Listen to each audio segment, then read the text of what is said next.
ഏവർക്കും ലേൺ COPSCയുടെ പുതിയൊരു ക്ലാസ്സിലേക്ക് സ്വാഗതം. ഇന്നത്തെ ക്ലാസ്സിൽ നമ്മൾ പഠിക്കാൻ പോകുന്നത് പഞ്ചവത്സര പദ്ധതികളെ കുറിച്ചാണ്, അഥവാ 5 ഇയർ പ്ലാൻസിനെ കുറിച്ചാണ് നമ്മൾ ഇന്നത്തെ ക്ലാസ്സിൽ പഠിക്കാൻ പോകുന്നത്. അപ്പോൾ ക്ലാസ് എല്ലാ കൂട്ടുകാരും അവസാനം വരെ കാണാൻ ശ്രമിക്കണം, മാർക്ക് ഉറപ്പാണ്. അപ്പം നമുക്കറിയാം ഈ പഞ്ചവത്സര പദ്ധതികൾ എന്ന് പറഞ്ഞു കഴിഞ്ഞാൽ നമുക്ക് സിമ്പിളായിട്ട് തന്നെ അറിയാം എന്താണ് പഞ്ചം എന്ന് പറഞ്ഞാൽ എന്താണ്, 5 അല്ലേ, 5 ഇയേഴ്സ് പ്ലാൻ അല്ലേ. 5 വർഷം കൊണ്ട് ഗവൺമെന്റിന് തയ്യാറാക്കുന്ന ഒരു പദ്ധതികളെയാണ് പഞ്ചവത്സര പദ്ധതികൾ എന്ന് പറയുന്നത്. ഡെഫിനിഷൻ നോക്കാം. ഒരു പ്രത്യേക ലക്ഷ്യത്തെ മുൻനിർത്തി 5 വർഷത്തേക്ക് ഗവൺമെന്റ് തയ്യാറാക്കുന്ന പദ്ധതികളെയാണ് പഞ്ചവത്സര പദ്ധതികൾ എന്ന് പറയുന്നത്. എന്താണ്? ഒരു പ്രത്യേക ലക്ഷ്യത്തെ മുൻനിർത്തി 5 വർഷത്തേക്ക് ഗവൺമെന്റ് തയ്യാറാക്കുന്ന പദ്ധതികളെ പറയുന്ന പേരാണ് പഞ്ചവത്സര പദ്ധതികൾ. ഇനി പരീക്ഷയ്ക്ക് ചോദിക്കാം, പഞ്ചവത്സര പദ്ധതികൾ എന്ന ആശയത്തിന്റെ ഉപജ്ഞാതാവ് ആരാണ്? ജോസഫ് സ്റ്റാലിൻ ആണ് കേട്ടോ. റഷ്യയിലെ, അതായത് നമ്മുടെ പഴയ സോവിയറ്റ് യൂണിയന്റെ ഭരണാധികാരിയായിരുന്ന ജോസഫ് സ്റ്റാലിൻ. നിങ്ങൾ കേട്ടിട്ടുണ്ടായിരിക്കുമല്ലോ, കമ്മ്യൂണിസവുമായിട്ട് ബന്ധപ്പെട്ട് നമ്മൾ കേട്ടിട്ടുണ്ടായിരിക്കുമല്ലോ, ജോസഫ് സ്റ്റാലിനിസം എന്നൊക്കെ പറഞ്ഞ് കേട്ടിട്ടുണ്ടായിരിക്കുമല്ലോ. അപ്പൊ ആ ജോസഫ് സ്റ്റാലിൻ സോവിയറ്റ് യൂണിയനിൽ നടപ്പിലാക്കിയ ഒരു ആശയമാണ് പഞ്ചവത്സര പദ്ധതികൾ. പരീക്ഷയ്ക്ക് ചോദിക്കാം, പഞ്ചവത്സര പദ്ധതികൾ എന്ന ആശയത്തിന്റെ ഉപജ്ഞാതാവ് ആരാണ്? ജോസഫ് സ്റ്റാലിൻ ആണ്. അതുപോലെ തന്നെ പഞ്ചവത്സര പദ്ധതി ആരംഭിച്ച രാജ്യം പഴയ USSR ആണ്. നമ്മളറിയാം ഉപജ്ഞാതാവ് ജോസഫ് സ്റ്റാലിൻ ആണെങ്കിൽ അദ്ദേഹം ഭരിച്ച രാജ്യമായിട്ടുള്ള USSR, അതായത് സോവിയറ്റ് യൂണിയൻ, ഇപ്പോഴത്തെ റഷ്യ കേട്ടോ. സോവിയറ്റ് യൂണിയൻ, ഇപ്പോഴത്തെ റഷ്യ. ഈ സോവിയറ്റ് യൂണിയനിൽ നമ്മുടെ ജോസഫ് സ്റ്റാലിന് 1928-29 ഈ ഒരു പഞ്ചവത്സര പദ്ധതികൾ സ്റ്റാർട്ട് ചെയ്തത് കേട്ടോ. അതുകൊണ്ട് ജസ്റ്റ് അറിഞ്ഞിരുന്നാൽ മതി. ഇനി നമുക്ക് ഈ ഒരു പഞ്ചവത്സര പദ്ധതികൾ നമ്മുടെ ഇന്ത്യയിലോട്ട് കൊണ്ടുവരുമ്പോൾ തന്നെ അറിഞ്ഞിരിക്കേണ്ട ഒരു കമ്മീഷനാണ് പ്ലാനിംഗ് കമ്മീഷൻ. പ്ലാനിംഗ് എന്ന് പറയുന്നത് എന്താണ്? നമ്മൾ ഓരോ കാര്യങ്ങൾ പ്ലാൻ ചെയ്തല്ലേ നടപ്പിലാക്കാൻ. അതുപോലെയാണ് നമ്മുടെ രാജ്യത്ത് ഓരോ കാര്യങ്ങൾ നടപ്പിലാക്കാനും ഒരു പ്ലാനിംഗ് കമ്മീഷൻ ഉണ്ടായിരുന്നു. ആ പ്ലാനിംഗ് കമ്മീഷൻ നിലവിൽ വന്നത് എന്നാണ്? 1950 മാർച്ച് 15 കേട്ടോ. അപ്പൊ പ്ലാനിംഗ് കമ്മീഷൻ നിലവിൽ വന്നത് എന്നാണ്? 1950 മാർച്ച് 15. പരീക്ഷയ്ക്ക് ചോദിക്കാം, ഇന്ത്യയിൽ പ്ലാനിംഗ് കമ്മീഷൻ എന്നാണ് നിലവിൽ വന്നത് എന്ന് ചോദിക്കാം. എന്നാണ്? 1950 മാർച്ച് 15 പ്ലാനിംഗ് കമ്മീഷൻ നിലവിൽ വന്നത്. ഇനി പഞ്ചവത്സര പദ്ധതി ഇന്ത്യയിൽ നടപ്പിലാക്കിയ വർഷം എന്നാന്ന് പരീക്ഷയ്ക്ക് ചോദിക്കാം. 1951. പ്ലാനിംഗ് കമ്മീഷൻ 1950 മാർച്ച് 15 വന്നതെങ്കിൽ പഞ്ചവത്സര പദ്ധതി ഇന്ത്യയിൽ നടപ്പിലാക്കിയ വർഷം 1951. ക്ലിയർ ആണ്? അടുത്ത പോയിന്റിലോട്ട് പോവാം. അടുത്തത് 5 വർഷം കൊണ്ട് നേടേണ്ട പ്രത്യേക ലക്ഷ്യങ്ങൾക്ക് പുറമെ 20 വർഷം കൊണ്ട് നേടേണ്ട ലക്ഷ്യങ്ങളും ഉൾക്കൊള്ളുന്നു. ഇത്തരം ദീർഘകാല പദ്ധതികളെ പരിപ്രേക്ഷ്യ അഥവാ പെർസ്പെക്റ്റീവ് പ്ലാൻ എന്ന് അറിയപ്പെടുന്നു. അപ്പൊ എന്താണ്? 5 വർഷം കൊണ്ട് നേടേണ്ട പ്രത്യേക ലക്ഷ്യങ്ങൾക്ക് പുറമെ 20 വർഷം കൊണ്ട് നേടേണ്ട ലക്ഷ്യങ്ങളും ഉൾക്കൊള്ളുന്നു. ഇത്തരം ദീർഘകാല പദ്ധതികളെ പരിപ്രേക്ഷ്യ പദ്ധതി അഥവാ പെർസ്പെക്റ്റീവ് പ്ലാൻ എന്ന് അറിയപ്പെടുന്നു. നമ്മുടെ രാജ്യത്ത് ഇന്ത്യയിൽ പഞ്ചവത്സര പദ്ധതികളാണ് പരിപ്രേക്ഷ്യ പദ്ധതിക്ക് അടിസ്ഥാനമായി വർത്തിക്കുന്നത് കേട്ടോ. അപ്പൊ പഞ്ചവത്സര പദ്ധതികളാണ് പരിപ്രേക്ഷ്യ പദ്ധതിക്ക് അടിസ്ഥാനമായി പ്രവർത്തിക്കുന്നത്. അത്രയും അറിയാലോ. അടുത്തത് നമുക്കറിയാം, നമ്മുടെ പഞ്ചവത്സര പദ്ധതികൾ എന്ന ആശയം നമ്മൾ കടമെടുത്തത് സോവിയറ്റ് യൂണിയനിൽ നിന്നാണ്. അതുകൊണ്ട് തന്നെ പഠിച്ചു വെക്കണം, ഇന്ത്യ പഞ്ചവത്സര പദ്ധതി എന്ന ആശയം കടം കൊണ്ടിരിക്കുന്ന രാജ്യം നിലവിലെ റഷ്യയാണ്, അഥവാ സോവിയറ്റ് യൂണിയൻ. നമ്മുടെ പരീക്ഷയ്ക്ക് ഇരിക്കുമ്പോൾ ഓപ്ഷൻസിൽ ചിലപ്പം റഷ്യ എന്നും തന്നിരിക്കും, അതോടൊപ്പം തന്നെ സോവിയറ്റ് യൂണിയൻ എന്നും തന്നിരിക്കും കേട്ടോ. അപ്പോൾ അതൊന്ന് കണക്ട് ചെയ്ത് പിടിക്കണം. അപ്പോൾ ഇന്ത്യ പഞ്ചവത്സര പദ്ധതികൾ എന്ന ആശയം കടം കൊണ്ടിരിക്കുന്ന രാജ്യം ഏതാണ്? റഷ്യ അഥവാ സോവിയറ്റ് യൂണിയൻ. ക്ലിയർ ആണ്? അടുത്ത പോയിന്റ്, ഇന്ത്യയിൽ പഞ്ചവത്സര പദ്ധതികൾ നടപ്പിലാക്കുമ്പോൾ ഉള്ള ഇന്ത്യൻ പ്രധാനമന്ത്രി ആരായിരുന്നു? നമ്മുടെ ജവഹർലാൽ നെഹ്റു ആയിരുന്നു കേട്ടോ. അപ്പൊ ഇന്ത്യയിൽ പഞ്ചവത്സര പദ്ധതികൾ നടപ്പിലാക്കുമ്പോൾ ഇന്ത്യൻ പ്രധാനമന്ത്രി നെഹ്റു ആണ്. അതുകൊണ്ട് തന്നെ ഇന്ത്യൻ പഞ്ചവത്സര പദ്ധതിയുടെ ശില്പി അഥവാ പിതാവ് എന്നറിയപ്പെടുന്നത് നെഹ്റു ആണ് കേട്ടോ. പഠിച്ചു വെക്കണം, പരീക്ഷയ്ക്ക് ചോദിക്കും. അപ്പൊ ഇന്ത്യൻ പഞ്ചവത്സര പദ്ധതികളുടെ ശില്പി എന്നറിയപ്പെടുന്നത് നെഹ്റു. ഇന്ത്യൻ പഞ്ചവത്സര പദ്ധതികളുടെ പിതാവ് എന്നറിയപ്പെടുന്നതും ആര്യനെയാണ്? നമ്മുടെ ആദ്യ പ്രധാനമന്ത്രിയായിട്ടുള്ള നെഹ്റു തന്നെയാണ്. ക്ലിയർ ആണ്? എങ്കിൽ ഇന്ത്യൻ പഞ്ചവത്സര പദ്ധതികളുടെ ശില്പി അഥവാ പിതാവ് എന്നറിയപ്പെടുന്നത് നെഹ്റു ആണെങ്കിൽ ഇന്ത്യൻ ആസൂത്രണത്തിന്റെ പിതാവ് എന്നറിയപ്പെടുന്നത് M വിശ്വേശ്വരയ്യയാണ് കേട്ടോ. അപ്പൊ ഇന്ത്യൻ ആസൂത്രണത്തിന്റെ പിതാവ് എന്നറിയപ്പെടുന്ന ആരാണ്? M വിശ്വേശ്വരയ്യയാണ്. അതുപോലെ തന്നെ ഇന്ത്യൻ ആസൂത്രണത്തിന്റെ ശില്പി എന്നറിയപ്പെടുന്നത് PC മഹൽനോബിസ് ആണ്. ഇന്ത്യൻ ആസൂത്രണത്തിന്റെ ശില്പി എന്നറിയപ്പെടുന്നത് PC മഹൽനോബിസ് ആണ്. അതുപോലെ തന്നെ പഞ്ചവത്സര പദ്ധതികൾ തയ്യാറാക്കുന്നത് ആസൂത്രണ കമ്മീഷനാണ് കേട്ടോ. നമ്മുടെ ഇന്ത്യയിൽ, നമ്മുടെ രാജ്യത്ത് പഞ്ചവത്സര പദ്ധതികൾ തയ്യാറാക്കിയിരുന്നത്, ഇപ്പോൾ നിലവിൽ പഞ്ചവത്സര പദ്ധതികളില്ലല്ലോ, അത് നമുക്കറിയാലോ. അതുകൊണ്ട് തന്നെ നമ്മുടെ രാജ്യത്ത് പഞ്ചവത്സര പദ്ധതികൾ തയ്യാറാക്കിയിരുന്നത് ആരായിരുന്നു? ആസൂത്രണ കമ്മീഷനാണ്. അതായത് പഞ്ചവത്സര പദ്ധതികൾ പാസ്സാക്കുന്നത് NDC ആണ്, നാഷണൽ ഡെവലപ്മെന്റ് കൗൺസിൽ അഥവാ ദേശീയ വികസന സമിതിയാണ് പഞ്ചവത്സര പദ്ധതികൾ പാസ്സാക്കുന്നത്. അപ്പോൾ പരീക്ഷയ്ക്ക് നമ്മളോട് ചോദിക്കാം, ഏത് സ്ഥാപനമാണ് ഏത് സമിതിയാണ് പഞ്ചവത്സര പദ്ധതികൾ പാസ്സാക്കുന്നതെന്ന് ചോദിക്കാം. ഏതാണ്? ദേശീയ വികസന സമിതി അഥവാ നാഷണൽ ഡെവലപ്മെന്റ് കൗൺസിൽ. ക്ലിയർ ആണേ? അതോടൊപ്പം തന്നെ നമ്മുടെ ഈ ഒരു ദേശീയ വികസന സമിതി സ്ഥാപിക്കപ്പെട്ടത് എന്നാണ് പരീക്ഷയ്ക്ക് ചോദിക്കാം. 1952 ആഗസ്റ്റ് 6 ദേശീയ വികസന സമിതി അഥവാ നാഷണൽ ഡെവലപ്മെന്റ് കൗൺസിൽ സ്ഥാപിക്കപ്പെട്ടത് എന്നാണ്.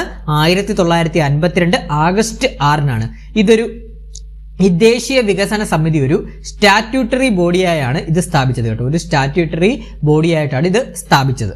ഇനി നമ്മുടെ ഈ ഒരു നാഷണൽ ഡെവലപ്മെന്റ് കൗൺസിൽ NDCയുടെ അധ്യക്ഷനായിട്ട് വരുന്നത് പ്രധാനമന്ത്രിയാണ്. അഥവാ ദേശീയ വികസന സമിതിയുടെ അധ്യക്ഷൻ ആരായിരുന്നു? പ്രധാനമന്ത്രിയായിരുന്നു അധ്യക്ഷനായിട്ട് വരുന്നത്. ഇനി നമുക്ക് നോക്കാം. പഞ്ചവത്സര പദ്ധതികൾ ആരംഭിക്കുന്ന മാസം ഏപ്രിൽ 1 കേട്ടോ. നമ്മുടെ രാജ്യത്ത് പഞ്ചവത്സര പദ്ധതികളൊക്കെ ആരംഭിക്കുന്ന മാസം എന്ന് പറയുന്നത് ഏപ്രിൽ 1. ഇനി പഞ്ചവത്സര പദ്ധതികൾ അവസാനിക്കുന്ന മാസം മാർച്ച് 31 കേട്ടോ. അപ്പം ആരംഭിക്കുന്ന മാസം ഏപ്രിൽ 1 അതുപോലെ തന്നെ അവസാനിക്കുന്ന തീയതി മാർച്ച് 31 കേട്ടോ. അതൊന്നും അറിഞ്ഞിരിക്കണം ഒരു വർഷത്തിലെ. അതുപോലെ തന്നെ ഇന്ത്യയിൽ ഇതുവരെ നടപ്പിലാക്കിയ പഞ്ചവത്സര പദ്ധതികളുടെ എണ്ണം 12 പഞ്ചവത്സര പദ്ധതികളാണ് കേട്ടോ. ഇന്ത്യയിൽ ഇതുവരെ നടപ്പിലാക്കിയ പഞ്ചവത്സര പദ്ധതികളുടെ എണ്ണം എത്രയാണ്? 12 എണ്ണമാണ്. അപ്പോൾ നമുക്ക് ഓരോന്ന് നോക്കിപ്പോവാം. അതുപോലെ തന്നെ പഞ്ചവത്സര പദ്ധതികളെ കുറിച്ച് കുറച്ച് കാര്യങ്ങളൂടെ അറിഞ്ഞിരിക്കണം. പഞ്ചവത്സര പദ്ധതിയുടെ പ്രധാനപ്പെട്ട ലക്ഷ്യങ്ങൾ എന്തൊക്കെയാണെന്ന് പരീക്ഷയ്ക്ക് ചോദിക്കാം. സാമ്പത്തിക വളർച്ച, ആധുനികവൽക്കരണം, സ്വാശ്രയത്വം, സമത്വം. അപ്പോൾ പഠിച്ചു വെക്കണം എന്തൊക്കെയാണ് പഞ്ചവത്സര പദ്ധതിയുടെ പ്രധാനപ്പെട്ട ലക്ഷ്യങ്ങൾ എന്തൊക്കെയാണ്? സാമ്പത്തിക വളർച്ച, ആധുനികവൽക്കരണം, സ്വാശ്രയത്വം, അതുപോലെ തന്നെ സമത്വം. ഇതിൽ തന്നെ നമുക്ക് ആദ്യം സാമ്പത്തിക വളർച്ച അഥവാ ഫിനാൻഷ്യൽ ഗ്രോത്ത് എന്ന് പറഞ്ഞാൽ എന്താണെന്ന് നോക്കാം. ചരക്കുകളും സേവനങ്ങളും ഉൽപ്പാദിപ്പിക്കാനുള്ള രാജ്യത്തിന്റെ ശേഷിയുടെ വർധനവിനെയാണ് സാമ്പത്തിക വളർച്ച സൂചിപ്പിക്കുന്നത്. അപ്പോൾ എന്താണ്? ചരക്കുകളും സേവനങ്ങളും ഉൽപ്പാദിപ്പിക്കാനുള്ള രാജ്യത്തിന്റെ ശേഷിയുടെ വർധനവിനെയാണ് സാമ്പത്തിക വളർച്ച സൂചിപ്പിക്കുന്നത്. ഒരു വർഷം ഒരു രാജ്യത്തിനുള്ളിൽ ഉൽപ്പാദിപ്പിക്കുന്ന ചരക്കുകളുടെയും സേവനങ്ങളുടെയും വിപണി മൂല്യമാണ് മൊത്ത ആഭ്യന്തര ഉൽപ്പാദനം അഥവാ GDP എന്ന് പറയുന്നത് കേട്ടോ. അതുകൂടെ ഒന്ന് അറിഞ്ഞിരിക്കണത് കണക്ട് ചെയ്ത് തന്നെ. ഒരു വർഷം ഒരു രാജ്യത്തിനുള്ളിൽ ഉൽപ്പാദിപ്പിക്കുന്ന ചരക്കുകളുടെയും സേവനങ്ങളുടെയും വിപണി മൂല്യമാണ് മൊത്ത ആഭ്യന്തര ഉൽപ്പന്നം അഥവാ GDP എന്ന് പറയുന്നത്. മൊത്ത ആഭ്യന്തര ഉൽപ്പന്നത്തിൽ ഉണ്ടാകുന്ന സ്ഥിരതയുള്ള വളർച്ച സാമ്പത്തിക വളർച്ചയുടെ ഒരു നല്ല സൂചകമാണ് കേട്ടോ. അപ്പോൾ അതുകൂടെ അറിഞ്ഞിരിക്കണം. മൊത്ത ആഭ്യന്തര ഉൽപ്പന്നത്തിൽ ഉണ്ടാകുന്ന സ്ഥിരതയുള്ള വളർച്ച സാമ്പത്തിക വളർച്ചയുടെ ഒരു നല്ല സൂചകമാണ്. ഒരു സമ്പദ്ഘടനയുടെ മൊത്ത ആഭ്യന്തര ഉൽപ്പന്നം ലഭിക്കാവുന്നത് കാർഷിക മേഖല, വ്യവസായ മേഖല, സേവന മേഖല എന്നീ 3 മേഖലകളിൽ നിന്നുള്ള സംഭാവനയാണ് സമ്പദ്ഘടനയുടെ രൂപം നൽകുന്നത്. അപ്പോൾ അത് പരീക്ഷയ്ക്ക് ചോദിക്കാൻ പഠിച്ചു വെക്കണം. എന്താണ്? ഒരു സമ്പദ്ഘടനയുടെ മൊത്തം ആഭ്യന്തര ഉൽപ്പന്നം ലഭിക്കാവുന്നത് കാർഷിക മേഖല, വ്യവസായിക മേഖല, സേവന മേഖല എന്നീ 3 മേഖലകളിൽ നിന്നുള്ള സംഭാവനയാണ് സമ്പദ്ഘടനയ്ക്ക് രൂപം നൽകുന്നത്. ഇനി നമുക്ക് ആധുനികവൽക്കരണം എന്ന് പറഞ്ഞാൽ നോക്കാം. മോഡേണൈസേഷൻ. അപ്പോൾ ആധുനികവൽക്കരണം എന്ന് പറഞ്ഞാൽ എന്താണ്? പുത്തൻ സാങ്കേതിക വിദ്യ സ്വീകരിക്കുന്നതിനെ അറിയപ്പെടുന്നത് ആധുനികവൽക്കരണം എന്നാണ്. എന്താണ്? പുത്തൻ സാങ്കേതിക വിദ്യ സ്വീകരിക്കുന്നതിനെ അറിയപ്പെടുന്നത് ആധുനികവൽക്കരണം എന്നാണ്. എന്നാൽ ആധുനിക സമൂഹം സ്ത്രീകളുടെ കഴിവുകളെ ജോലിസ്ഥലങ്ങളിൽ അഥവാ ബാങ്കുകൾ, വ്യവസായശാലകൾ, സ്കൂളുകൾ തുടങ്ങിയവയിൽ പ്രയോജനപ്പെടുത്തുന്നുവെന്നും ഈ ഒരു ഇതിൽ പറയുന്നു കേട്ടോ. അതോടൊപ്പം തന്നെ അടുത്തത് സ്വാശ്രയത്വം, സെൽഫ് റിലയൻസ് കേട്ടോ. സ്വാശ്രയത്വം അഥവാ സെൽഫ് റിലയൻസ് എന്ന് പറഞ്ഞു കഴിഞ്ഞാൽ ഒരു രാജ്യത്തിന് അതിൻ്റെ തന്നെ വിഭവങ്ങൾ ഉപയോഗിച്ചോ മറ്റു രാജ്യങ്ങളിൽ നിന്നും ഇറക്കുമതി ചെയ്ത വിഭവങ്ങൾ ഉപയോഗിച്ചോ സാമ്പത്തിക വളർച്ചയും ആധുനിക വളർച്ചയും മെച്ചപ്പെടുത്താം. അപ്പൊ എന്താണ് സ്വാശ്രയത്വം എന്ന് പറഞ്ഞാൽ? എന്താണ്? ഒരു രാജ്യത്തിന് അതിൻ്റെ തന്നെ വിഭവങ്ങൾ ഉപയോഗിച്ചോ മറ്റു രാജ്യങ്ങളിൽ നിന്നും ഇറക്കുമതി ചെയ്ത വിഭവങ്ങൾ ഉപയോഗിച്ചോ സാമ്പത്തിക വളർച്ചയും ആധുനികവൽക്കരണവും മെച്ചപ്പെടുത്താം എന്നതാണ് സ്വാശ്രയത്വം എന്ന് പറയുന്നത്. ഇനി അവസാനത്തേത് ഇനി അവസാനത്തേത് സമത്വം അഥവാ ഇക്വാളിറ്റിയാണ് പറയുന്നത് കേട്ടോ. സമത്വം അതായത് സാമ്പത്തിക അഭിവൃദ്ധിയുടെ നേട്ടങ്ങൾ സമ്പന്നരായ കുറച്ചു പേർക്ക് മാത്രം അനുഭവിക്കുന്നതിന് പകരം ദരിദ്ര വിഭാഗങ്ങൾക്കും ലഭ്യമാകുന്നുണ്ടെന്നാണ് ഉറപ്പുവരുത്തുന്നതിനെയാണ് സമത്വം എന്നതുകൊണ്ട് ഉദ്ദേശിക്കുന്നത്. അപ്പോൾ ഇത്രയും നമ്മൾ പഠിച്ചെന്താണ് നമ്മുടെ പഞ്ചവത്സര പദ്ധതിയുടെ പ്രധാനപ്പെട്ട ലക്ഷ്യങ്ങളാണ് സാമ്പത്തിക വളർച്ച, ആധുനികവൽക്കരണം, സ്വാശ്രയത്വം, സമത്വം എന്നിവ. ക്ലിയർ ആണ്? ഇനി നമുക്ക് ഓരോ പഞ്ചവത്സര പദ്ധതികളും നോക്കിക്കൊണ്ട് പോവാം. അപ്പോൾ ക്ലാസ് കാണുന്ന കൂട്ടുകാരൊന്ന് ലൈക്ക് ചെയ്യാൻ മറക്കരുതേ. അപ്പം നമുക്ക് നോക്കാം. ഫസ്റ്റ് ഒന്നാം പഞ്ചവത്സര പദ്ധതി. ഒന്നാം പഞ്ചവത്സര പദ്ധതിയുടെ കാലഘട്ടം എന്ന് പറഞ്ഞു കഴിഞ്ഞാൽ 1951 മുതൽ 1956 മുതൽ കേട്ടോ. 1951 മുതൽ 56 വരെയാണ് ഒന്നാം പഞ്ചവത്സര പദ്ധതിയുടെ കാലഘട്ടം.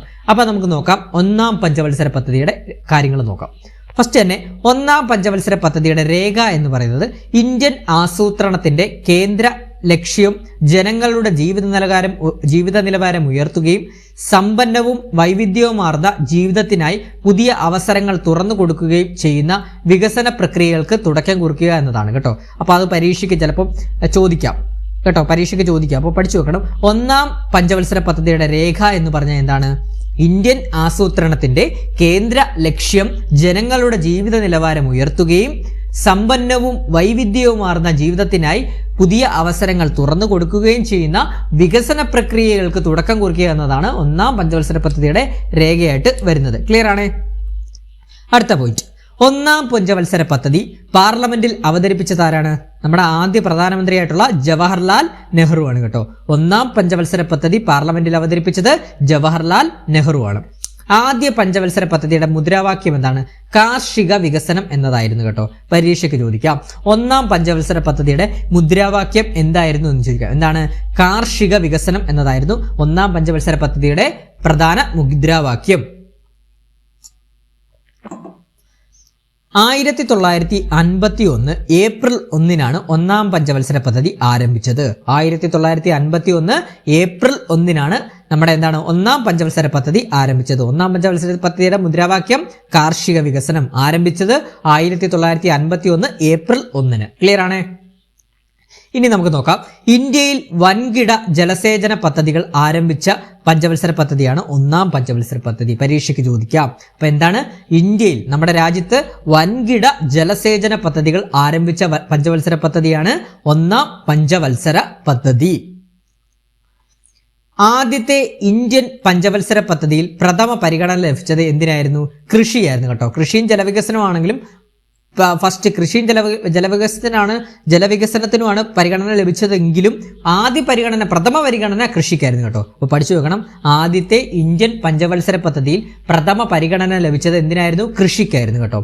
അതുകൊണ്ട് തന്നെ ഇതിനെ കാർഷിക പദ്ധതി എന്നറിയപ്പെടുന്ന പഞ്ചവത്സര പദ്ധതിയാണ്. കാർഷിക പദ്ധതി എന്നറിയപ്പെടുന്ന പഞ്ചവത്സര പദ്ധതിയാണ്. പിന്നെ ഇതിന്റെ പ്രധാന മുദ്രാവാക്യം നമ്മൾ പഠിച്ചില്ലേ? കാർഷിക വികസനമല്ലേ ഒന്നാം പഞ്ചവത്സര പദ്ധതിയുടെ പ്രധാന മുദ്രാവാക്യമായിട്ട് വരുന്നത്. അത് വെച്ച് തന്നെ കണക്ട് ചെയ്തു. പ്രഥമ പരിഗണന ലഭിച്ചത് കൃഷിക്കായിരുന്നു കേട്ടോ, കൃഷി മേഖലയ്ക്കായിരുന്നു. അതുകൊണ്ട് തന്നെ കാർഷിക പദ്ധതി എന്ന് അറിയപ്പെടുന്ന പഞ്ചവത്സര പദ്ധതിയായിരുന്നു ഒന്നാം പഞ്ചവത്സര പദ്ധതി. അത് കണക്ട് ചെയ്ത് തന്നെ പഠിക്കണം. ഒന്നാം പഞ്ചവത്സര പദ്ധതി ഊന്നൽ നൽകിയത് കൃഷി ജലസേചനത്തിനാണ് കേട്ടോ. ഒന്നാം പഞ്ചവത്സര പദ്ധതി ഊന്നൽ നൽകിയത് കൃഷിയും ജലസേചനത്തിനുമാണ്. ഒന്നാം പഞ്ചവത്സര പദ്ധതി അറിയപ്പെടുന്നത് ഹരോൾഡ് ഡോമർ മാതൃക എന്നാണ് കേട്ടോ. അത് പരീക്ഷയ്ക്ക് സ്ഥിരമായിട്ട് ചോദിക്കുന്നതാണ്, പഠിച്ചു വെക്കണം. ഒന്നാം പഞ്ചവത്സര പദ്ധതി അറിയപ്പെടുന്നത് ഹരോൾഡ് ഡോമർ മോഡൽ എന്നാണ് കേട്ടോ. ഹരോൾഡ് ഡോമർ മോഡൽ എന്നറിയപ്പെടുന്ന പഞ്ചവത്സര പദ്ധതി ഏതാണ്? ഒന്നാം പഞ്ചവത്സര പദ്ധതിയാണ്. അടുത്ത പോയിന്റിലോട്ട് പോവാം. ഒന്നാം പഞ്ചവത്സര പദ്ധതിയുടെ നടത്തിപ്പിൽ പ്രധാന പങ്കുവഹിച്ച മലയാളി ആരായിരുന്നു? KN രാജ് ആണ് കേട്ടോ. ഒന്നാം പഞ്ചവത്സര പദ്ധതിയുടെ നടത്തിപ്പിൽ പ്രധാന പങ്കുവഹിച്ച മലയാളി ആരാണ്? KN രാജ് ആണ് കേട്ടോ. KN രാജ്. ഇത് വളരെ ഇമ്പോർട്ടൻ്റ് ആണ്, പരീക്ഷയ്ക്ക് ചോദിക്കും കേട്ടോ. അപ്പോൾ ഒന്നുകൂടെ ഞാൻ പറയാം.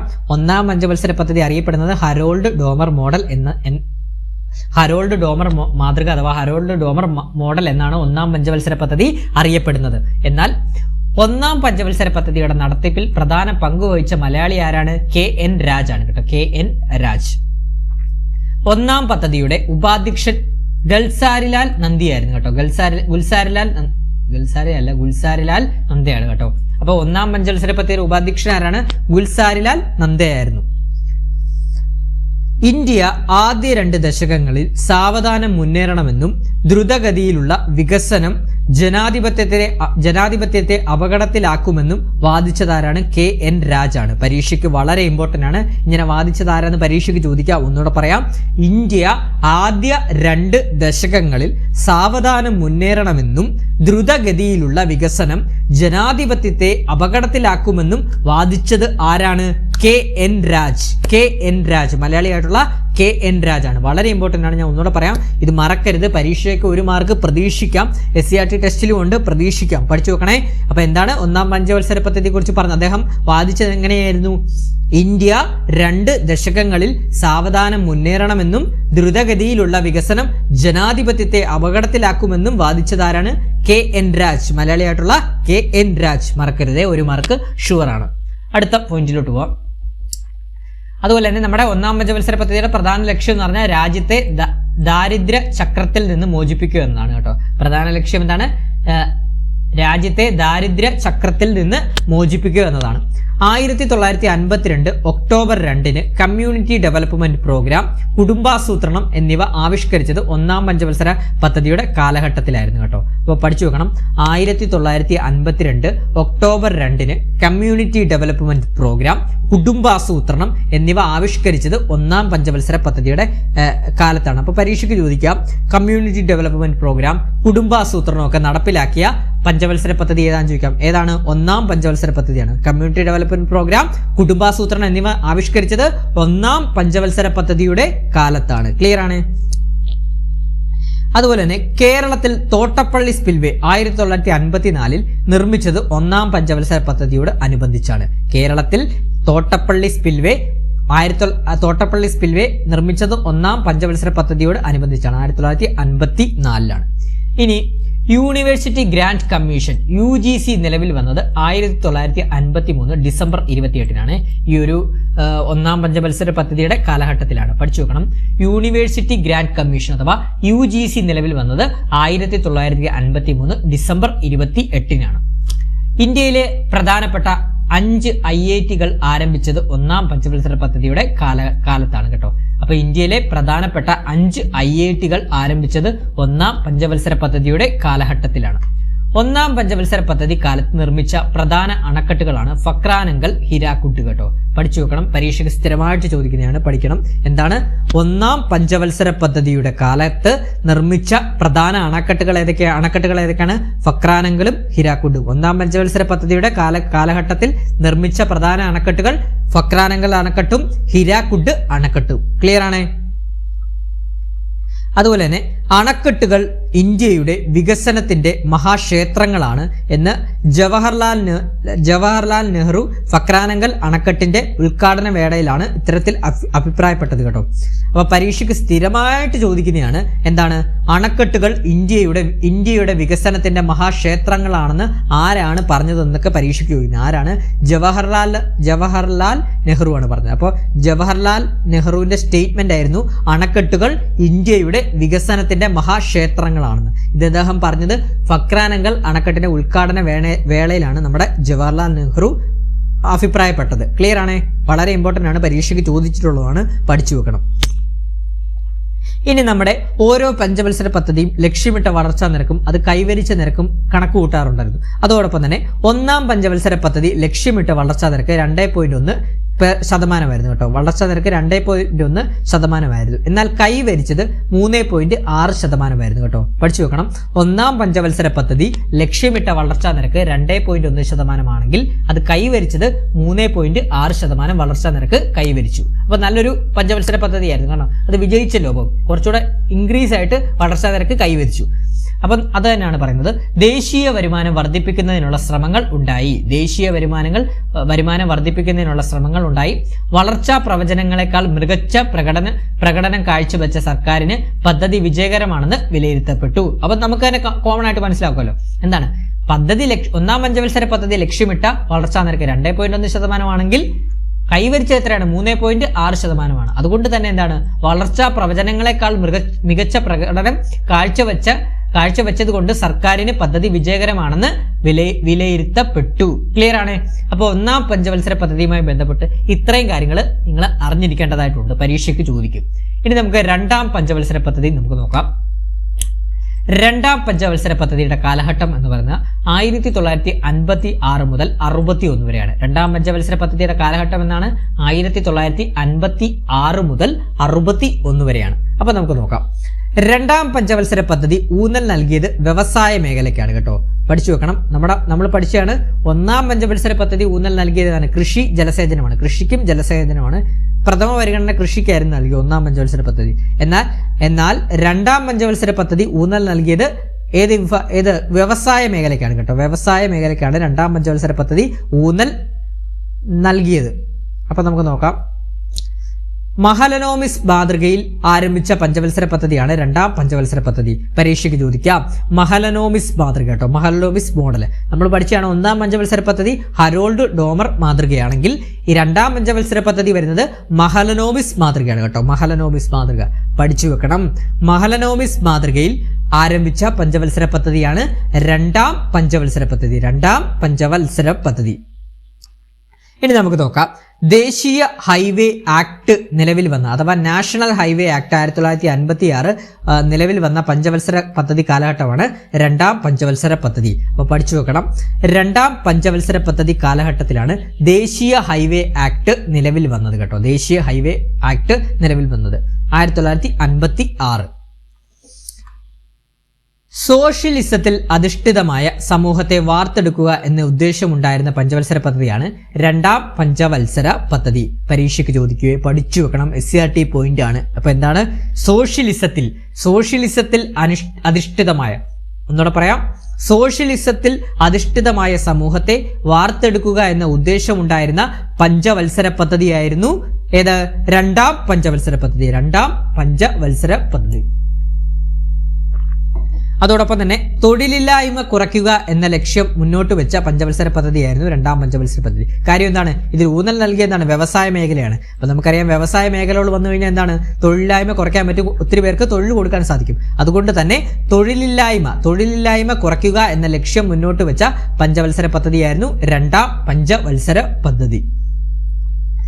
രണ്ടാം പഞ്ചവത്സര പദ്ധതി കാലത്ത് നിർമ്മിച്ച പ്രധാന വ്യവസായശാലകളാണ് ഭിലായ്, റൂർക്കേല കേട്ടോ. അപ്പോൾ പരീക്ഷയ്ക്ക് ചോദിക്കുന്നതാണ് സ്ഥിരമായിട്ട്. രണ്ടാം പഞ്ചവത്സര പദ്ധതിയുടെ കാലഘട്ടത്തിൽ നിർമ്മിച്ച പ്രധാന വ്യവസായ ശാലകളാണ് ഭിലായ് ഛത്തീസ്ഗഡിലും റൂർക്കേല ഒഡീഷയിലുമാണ് കേട്ടോ, എന്നീ വ്യവസായ ശാലകൾ. ഇനി നമുക്ക് നോക്കാം. സോവിയറ്റ് യൂണിയൻ, ബ്രിട്ടൻ അഥവാ UK, പശ്ചിമ ജർമ്മനി എന്നിവയുടെ സഹായത്തോടെ യഥാക്രമം ഭിലായ് 1959 ദുർഗാപൂർ 1962 അതുപോലെ തന്നെ റൂർക്കേല 1959 എന്നിവിടങ്ങളിൽ ജലവൈദ്യുത പദ്ധതികളും 5 സ്റ്റീൽ പ്ലാന്റുകളും സ്ഥാപിച്ചു കേട്ടോ. അപ്പൊ സോവിയറ്റ് യൂണിയന്റെ സഹായത്തോടെ ഭിലായ് 1959 ബ്രിട്ടന്റെ സഹായത്തോടെ ദുർഗാപൂർ 1962 അതുപോലെ തന്നെ പശ്ചിമ ജർമ്മനിയുടെ സഹായത്തോടെ റൂർക്കേല 1959 എന്താണ് സ്ഥാപിച്ചു. അടുത്ത പോയിന്റ്, വടക്കുകിഴക്കൻ മേഖലയിൽ കൂടുതൽ റെയിൽവേ ലൈനുകൾ കൂട്ടിച്ചേർക്കപ്പെട്ടു. വടക്കുകിഴക്കൻ മേഖലയിൽ കൂടുതൽ റെയിൽവേ ലൈനുകൾ കൂട്ടിച്ചേർക്കപ്പെട്ടു. കൽക്കരി ഉൽപാദനം വർദ്ധിപ്പിച്ചു. പരീക്ഷയ്ക്ക് ചോദിക്കാം. കൽക്കരി ഉൽപാദനം വർദ്ധിപ്പിച്ച പഞ്ചവത്സര പദ്ധതി ഏതാണെന്ന് ചോദിക്കാം. ഏതാണ്? രണ്ടാം പഞ്ചവത്സര പദ്ധതിയാണ്. ഇനി ഖാദി ഗ്രാമ വ്യവസായ കമ്മീഷൻ സ്ഥാപിതമായ പഞ്ചവത്സര പദ്ധതിയാണ് രണ്ടാം പഞ്ചവത്സര പദ്ധതി. പഠിച്ചു വെക്കണേ. ഖാദി ഗ്രാമ വ്യവസായ കമ്മീഷൻ സ്ഥാപിതമായ പഞ്ചവത്സര പദ്ധതി. അതുപോലെ തന്നെ രണ്ടാം പഞ്ചവത്സര പദ്ധതി ലക്ഷ്യമിട്ട വളർച്ചാ നിരക്ക് 4.5% കൈവരിച്ചത് 4.27%. ചെറിയൊരു കുറവ് വന്നിട്ടുണ്ട് കേട്ടോ. അപ്പൊ രണ്ടാം പഞ്ചവത്സര പദ്ധതി ലക്ഷ്യമിട്ട വളർച്ചാ നിരക്ക് 4.5% കൈവരിച്ചത് 4.27%. അതായത് രണ്ടാം പഞ്ചവത്സര പദ്ധതിയുടെ അടിസ്ഥാനം എന്ന് പറയുന്നത് വ്യവസായിക നയമാണ് കേട്ടോ. ഊന്നൽ നൽകിയിരിക്കുന്ന മേഖല നമ്മൾ പറഞ്ഞത് വ്യവസായ മേഖലയാണ്. അതുകൊണ്ട് തന്നെ രണ്ടാം പഞ്ചവത്സര പദ്ധതിയുടെ അടിസ്ഥാനം എന്ന് പറയുന്നത് വ്യവസായിക നയം 1956 അഥവാ ഇൻഡസ്ട്രിയൽ പോളിസി റെസൊല്യൂഷൻ 1956 കേട്ടോ. ഇൻഡസ്ട്രിയൽ പോളിസി റെസൊല്യൂഷൻ 1956 അഥവാ വ്യവസായിക നയം 1956. നമുക്ക് നോക്കാം. ഇന്ത്യയുടെ സാമ്പത്തിക ഭരണഘടന എന്നറിയപ്പെടുന്നത് 1956 വ്യവസായിക നയപ്രമേയമാണ്. പഠിച്ചു വെക്കണേ, പരീക്ഷയ്ക്ക് ചോദിക്കും. എന്താണ് ഇന്ത്യയുടെ സാമ്പത്തിക ഭരണഘടന എന്ന് അറിയപ്പെടുന്നത് 1956 വ്യവസായിക നയപ്രമേയം ആണ്. 1956 നിലവിൽ വന്ന വ്യവസായിക നയം വ്യവസായങ്ങളെ 3ആയി തരംതിരിച്ചിരിക്കുന്നു. ഏതൊക്കെയാണെന്ന് നോക്കാം. 1 സർക്കാരിന്റെ ഉടമസ്ഥതയിലുള്ള വ്യവസായങ്ങൾ, 2 സർക്കാരിന്റെ പ്രവർത്തനങ്ങളെ പരിപോഷിക്കുന്ന വ്യവസായങ്ങൾ, 3 അവശേഷിക്കുന്ന മറ്റു തരത്തിലുള്ള സ്വകാര്യ വ്യവസായങ്ങൾ. അപ്പോൾ പഠിച്ചു വെക്കണേ, വളരെ ഇമ്പോർട്ടന്റ് ആണ്. എന്താണ് 1956 നിലവിൽ വന്ന വ്യവസായിക നയം വ്യവസായങ്ങളെ 3ആയി തരംതിരിക്കുന്നത്. ഏതൊക്കെയാണ്? ഒന്നാമത്തേത് സർക്കാരിന്റെ ഉടമസ്ഥതയിലുള്ള വ്യവസായങ്ങൾ, രണ്ടാമത്തേത് സർക്കാരിന്റെ പ്രവർത്തനങ്ങളെ പരിപോഷിക്കുന്ന വ്യവസായങ്ങൾ, മൂന്നാമത്തേത് അവശേഷിക്കുന്ന മറ്റു തരത്തിലുള്ള സ്വകാര്യ വ്യവസായങ്ങൾ. ക്ലിയർ ആണേ? അടുത്തത് നോക്കാം. ആഭ്യന്തര വ്യവസായത്തെ സംരക്ഷിക്കുക എന്ന ഉദ്ദേശത്തോടു കൂടി ഇറക്കുമതിയുടെ മേൽ ഗവൺമെന്റ് വലിയ തോതിൽ നികുതി ചുമത്തി. അപ്പൊ അതോടൊന്ന് പഠിച്ചു വെക്കണം. ഈ ഒരു പഞ്ചവത്സര പദ്ധതിയുടെ കാലഘട്ടത്തിലാണ് ആഭ്യന്തര വ്യവസായത്തെ സംരക്ഷിക്കുക എന്ന ഉദ്ദേശത്തോടെ ഇറക്കുമതിയുടെ മേൽ ഗവൺമെന്റ് വലിയ തോതിൽ നികുതി ചുമത്തി. അങ്ങനെ നികുതി ചുമത്തിയത് കൊണ്ട് തന്നെ ഇത് പൊതുമേഖലയും സ്വകാര്യ മേഖലയും സംരക്ഷിക്കുന്നതിന് വളരെയധികം സഹായിച്ചു കേട്ടോ. അങ്ങനെ ഇറക്കുമതിയിലെ മേൽ നികുതി ചുമത്തിയത് കൊണ്ട് തന്നെ അത് പൊതുമേഖലയും സ്വകാര്യ മേഖലയും സംരക്ഷിക്കുന്നതിന് വളരെയധികം സഹായിച്ചു. വ്യവസായിക മേഖലയിലെ ഉയർന്ന നിക്ഷേപം വ്യവസായിക വളർച്ചയെ ഉത്തേജിപ്പിച്ചു. വ്യവസായിക മേഖലയിലെ ഉയർന്ന നിക്ഷേപം വ്യവസായിക വളർച്ചയെ ഉത്തേജിപ്പിച്ചു. അപ്പൊ ക്ലിയർ ആണ്. അപ്പൊ നമ്മൾ കുറച്ചുകൂടെ പഠിച്ചാണ്. ഇത് മഹലനോബിസ് മാതൃകയാണ്.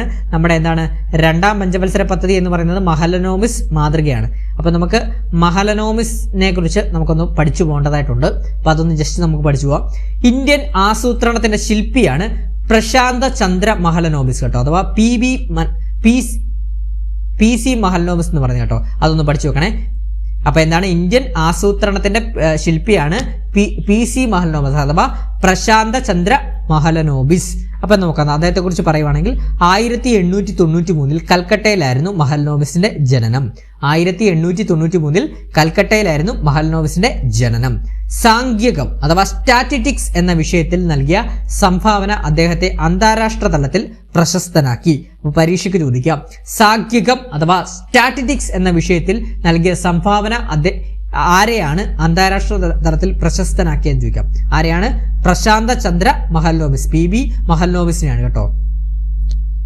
അടുത്തത് നമ്മുടെ ഈ ഇന്ത്യൻ സ്റ്റാറ്റിസ്റ്റിക്കൽ ഇൻസ്റ്റിറ്റ്യൂട്ടിന്റെ സ്ഥാപകനാണ് നമ്മുടെ ഈ മഹലനോബിസ് കേട്ടോ. അപ്പോൾ പഠിച്ചു നോക്കണം, ഇന്ത്യൻ സ്റ്റാറ്റിസ്റ്റിക്കൽ ഇൻസ്റ്റിറ്റ്യൂട്ടിന്റെ സ്ഥാപകനാണ് മഹലനോബിസ്.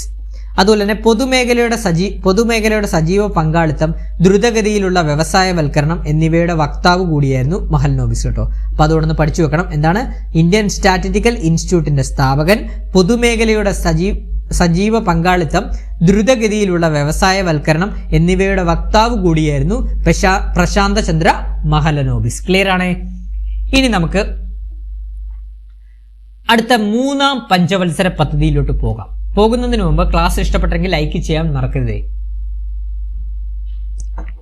നമുക്ക് നോക്കാം 3ാം പഞ്ചവത്സര പദ്ധതിയുടെ കാലഘട്ടം എന്ന് പറഞ്ഞു കഴിഞ്ഞാൽ 1961 മുതൽ 66 വരെയാണ് കേട്ടോ. പഠിച്ചു വെക്കണം, 3ാം പഞ്ചവത്സര പദ്ധതിയുടെ കാലഘട്ടം ഏതാണ്? 1961 മുതൽ 66 വരെയാണ്. അപ്പൊ നമുക്ക് നോക്കാം 3ാം പഞ്ചവത്സര പദ്ധതിയുമായി ബന്ധപ്പെട്ട കാര്യങ്ങൾ നമുക്ക് നോക്കിപ്പോവാം. എന്തൊക്കെയാണ്?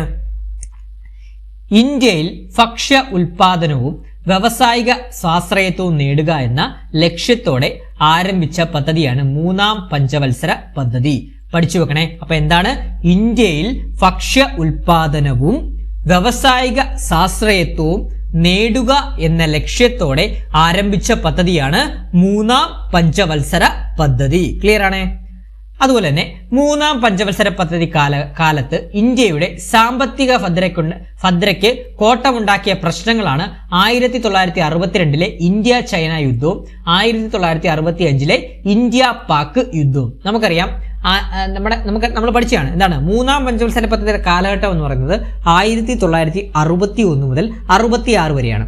അതിനിടയിലാണ് നമ്മുടെ 1962 ഇന്ത്യ ചൈന യുദ്ധവും അതുപോലെ തന്നെ 1965 ഇന്ത്യ പാകിസ്ഥാൻ യുദ്ധവും നടന്നത്. അപ്പോൾ അതുകൊണ്ട് തന്നെ എന്താണ് അതിനൊരു ഭദ്രതയ്ക്ക് കോട്ടമുണ്ടാക്കിയ പ്രധാന പ്രശ്നങ്ങളാണ്. അപ്പോൾ പരീക്ഷയ്ക്ക് ചോദിക്കാം, ഞാൻ ഒന്നുകൂടെ പറയാം. മൂന്നാം പഞ്ചവത്സര പദ്ധതി കാലത്ത് ഇന്ത്യയുടെ സാമ്പത്തിക ഭദ്രതയ്ക്ക് കോട്ടമുണ്ടാക്കിയ പ്രശ്നങ്ങൾ ഏതൊക്കെയാണ്? 1962 ഇന്ത്യ ചൈന യുദ്ധം, 1965 ഇന്ത്യ പാകിസ്ഥാൻ യുദ്ധവും. ക്ലിയർ ആണ്? അടുത്ത പോയിന്റിലോട്ട് പോകാം. ഇന്ത്യയിൽ ഹരിത വിപ്ലവത്തിന് തുടക്കം കുറിച്ച പഞ്ചവത്സര പദ്ധതിയാണ് മൂന്നാം പഞ്ചവത്സര പദ്ധതി കേട്ടോ. അതൊന്ന് പഠിച്ചു വെക്കണേ. ഇന്ത്യയിൽ ഹരിത വിപ്ലവത്തിന് തുടക്കം കുറിച്ച പഞ്ചവത്സര പദ്ധതിയാണ് മൂന്നാം പഞ്ചവത്സര പദ്ധതി. ഇന്ത്യൻ ഹരിത വിപ്ലവത്തിന്റെ പിതാവാരാണ്? MS സ്വാമിനാഥനാണ് കേട്ടോ. നമുക്ക് ഹരിത വിപ്ലവത്തെ കുറിച്ച് മറ്റൊരു ക്ലാസ്സിൽ പഠിക്കാം കേട്ടോ. ഹരിത വിപ്ലവത്തെ കുറിച്ച് കുറച്ചേറെ കാര്യങ്ങൾ പറയാനുണ്ട്, അതൊന്നും നമുക്ക് മറ്റൊരു ക്ലാസ്സിൽ പഠിക്കാം കേട്ടോ. അപ്പോൾ ഇവിടെ പഠിക്കേണ്ട എന്താണ്? ഇന്ത്യയിൽ ഹരിത വിപ്ലവത്തിന് തുടക്കം കുറിച്ച പഞ്ചവത്സര പദ്ധതി ഏതാണ്? മൂന്നാം പഞ്ചവത്സര പദ്ധതിയാണ്. അതുപോലെ തന്നെ ഇന്ത്യൻ ഹരിത വിപ്ലവത്തിന്റെ പിതാവ് MS സ്വാമിനാഥൻ. ഇന്ത്യൻ ഹരിത വിപ്ലവത്തിന്റെ പിതാവ് ആരാണ്? MS സ്വാമിനാഥൻ.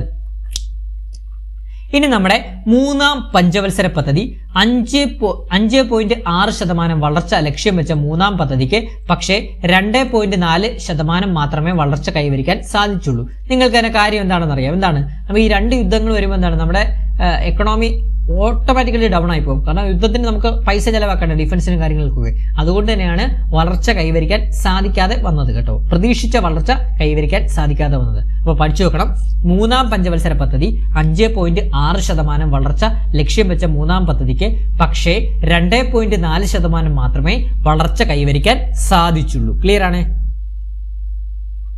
അതുപോലെ തന്നെ ഗ്രാമീണ മേഖലയിൽ കൂടുതൽ വിദ്യാലയങ്ങൾ ആരംഭിച്ചതും സംസ്ഥാന വൈദ്യുത ബോർഡുകളും സെക്കൻഡറി വിദ്യാഭ്യാസ ബോർഡുകളും ആരംഭിച്ചതും ഈ പദ്ധതിയുടെ നേട്ടങ്ങളാണ് കേട്ടോ. അപ്പൊ മൂന്നാം പഞ്ചവത്സര പദ്ധതിയുടെ നേട്ടങ്ങൾ എന്തൊക്കെയാണ്?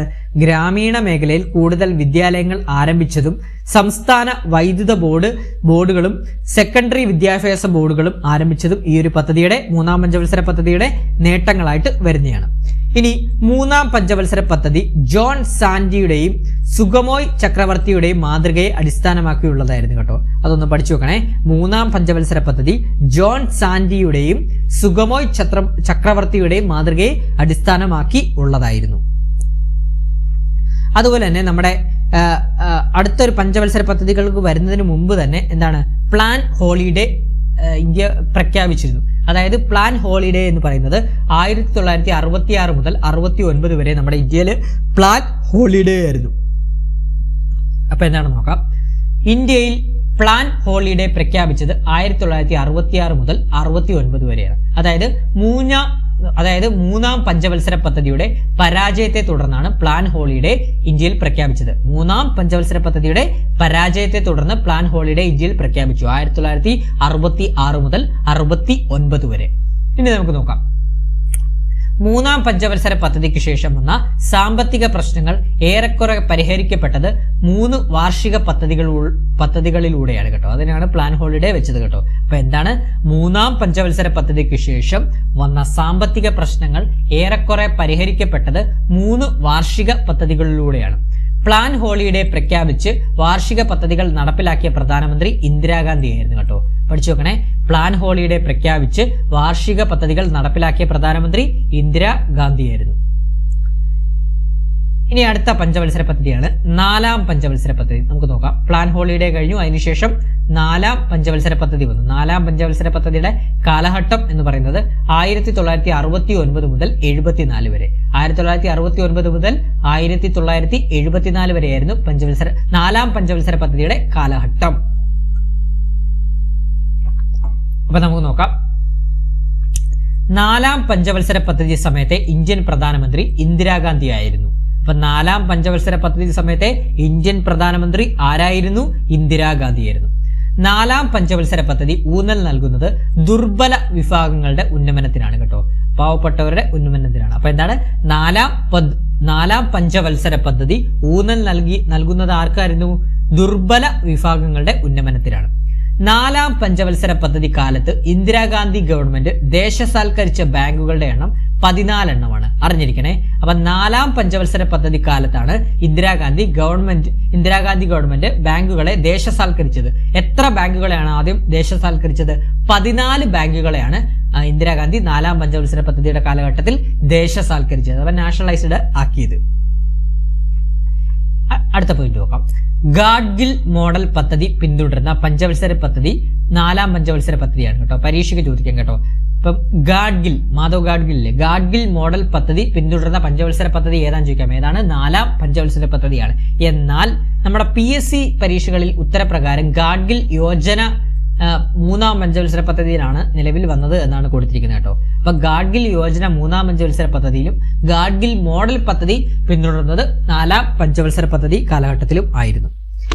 അടുത്ത പോയിന്റ്, 1971 ഇന്ത്യ പാകിസ്ഥാൻ യുദ്ധവും ബംഗ്ലാദേശിന്റെ രൂപീകരണവും നടന്നത് 4ാം പഞ്ചവത്സര പദ്ധതിയുടെ കാലഘട്ടത്തിലാണ്. നമുക്കറിയാം 1971 ഇന്ത്യ പാകിസ്ഥാൻ യുദ്ധവും ബംഗ്ലാദേശിന്റെ രൂപീകരണവും ഒക്കെ നടന്നത് 4ാം പഞ്ചവത്സര പദ്ധതിയുടെ കാലഘട്ടത്തിലായിരുന്നു.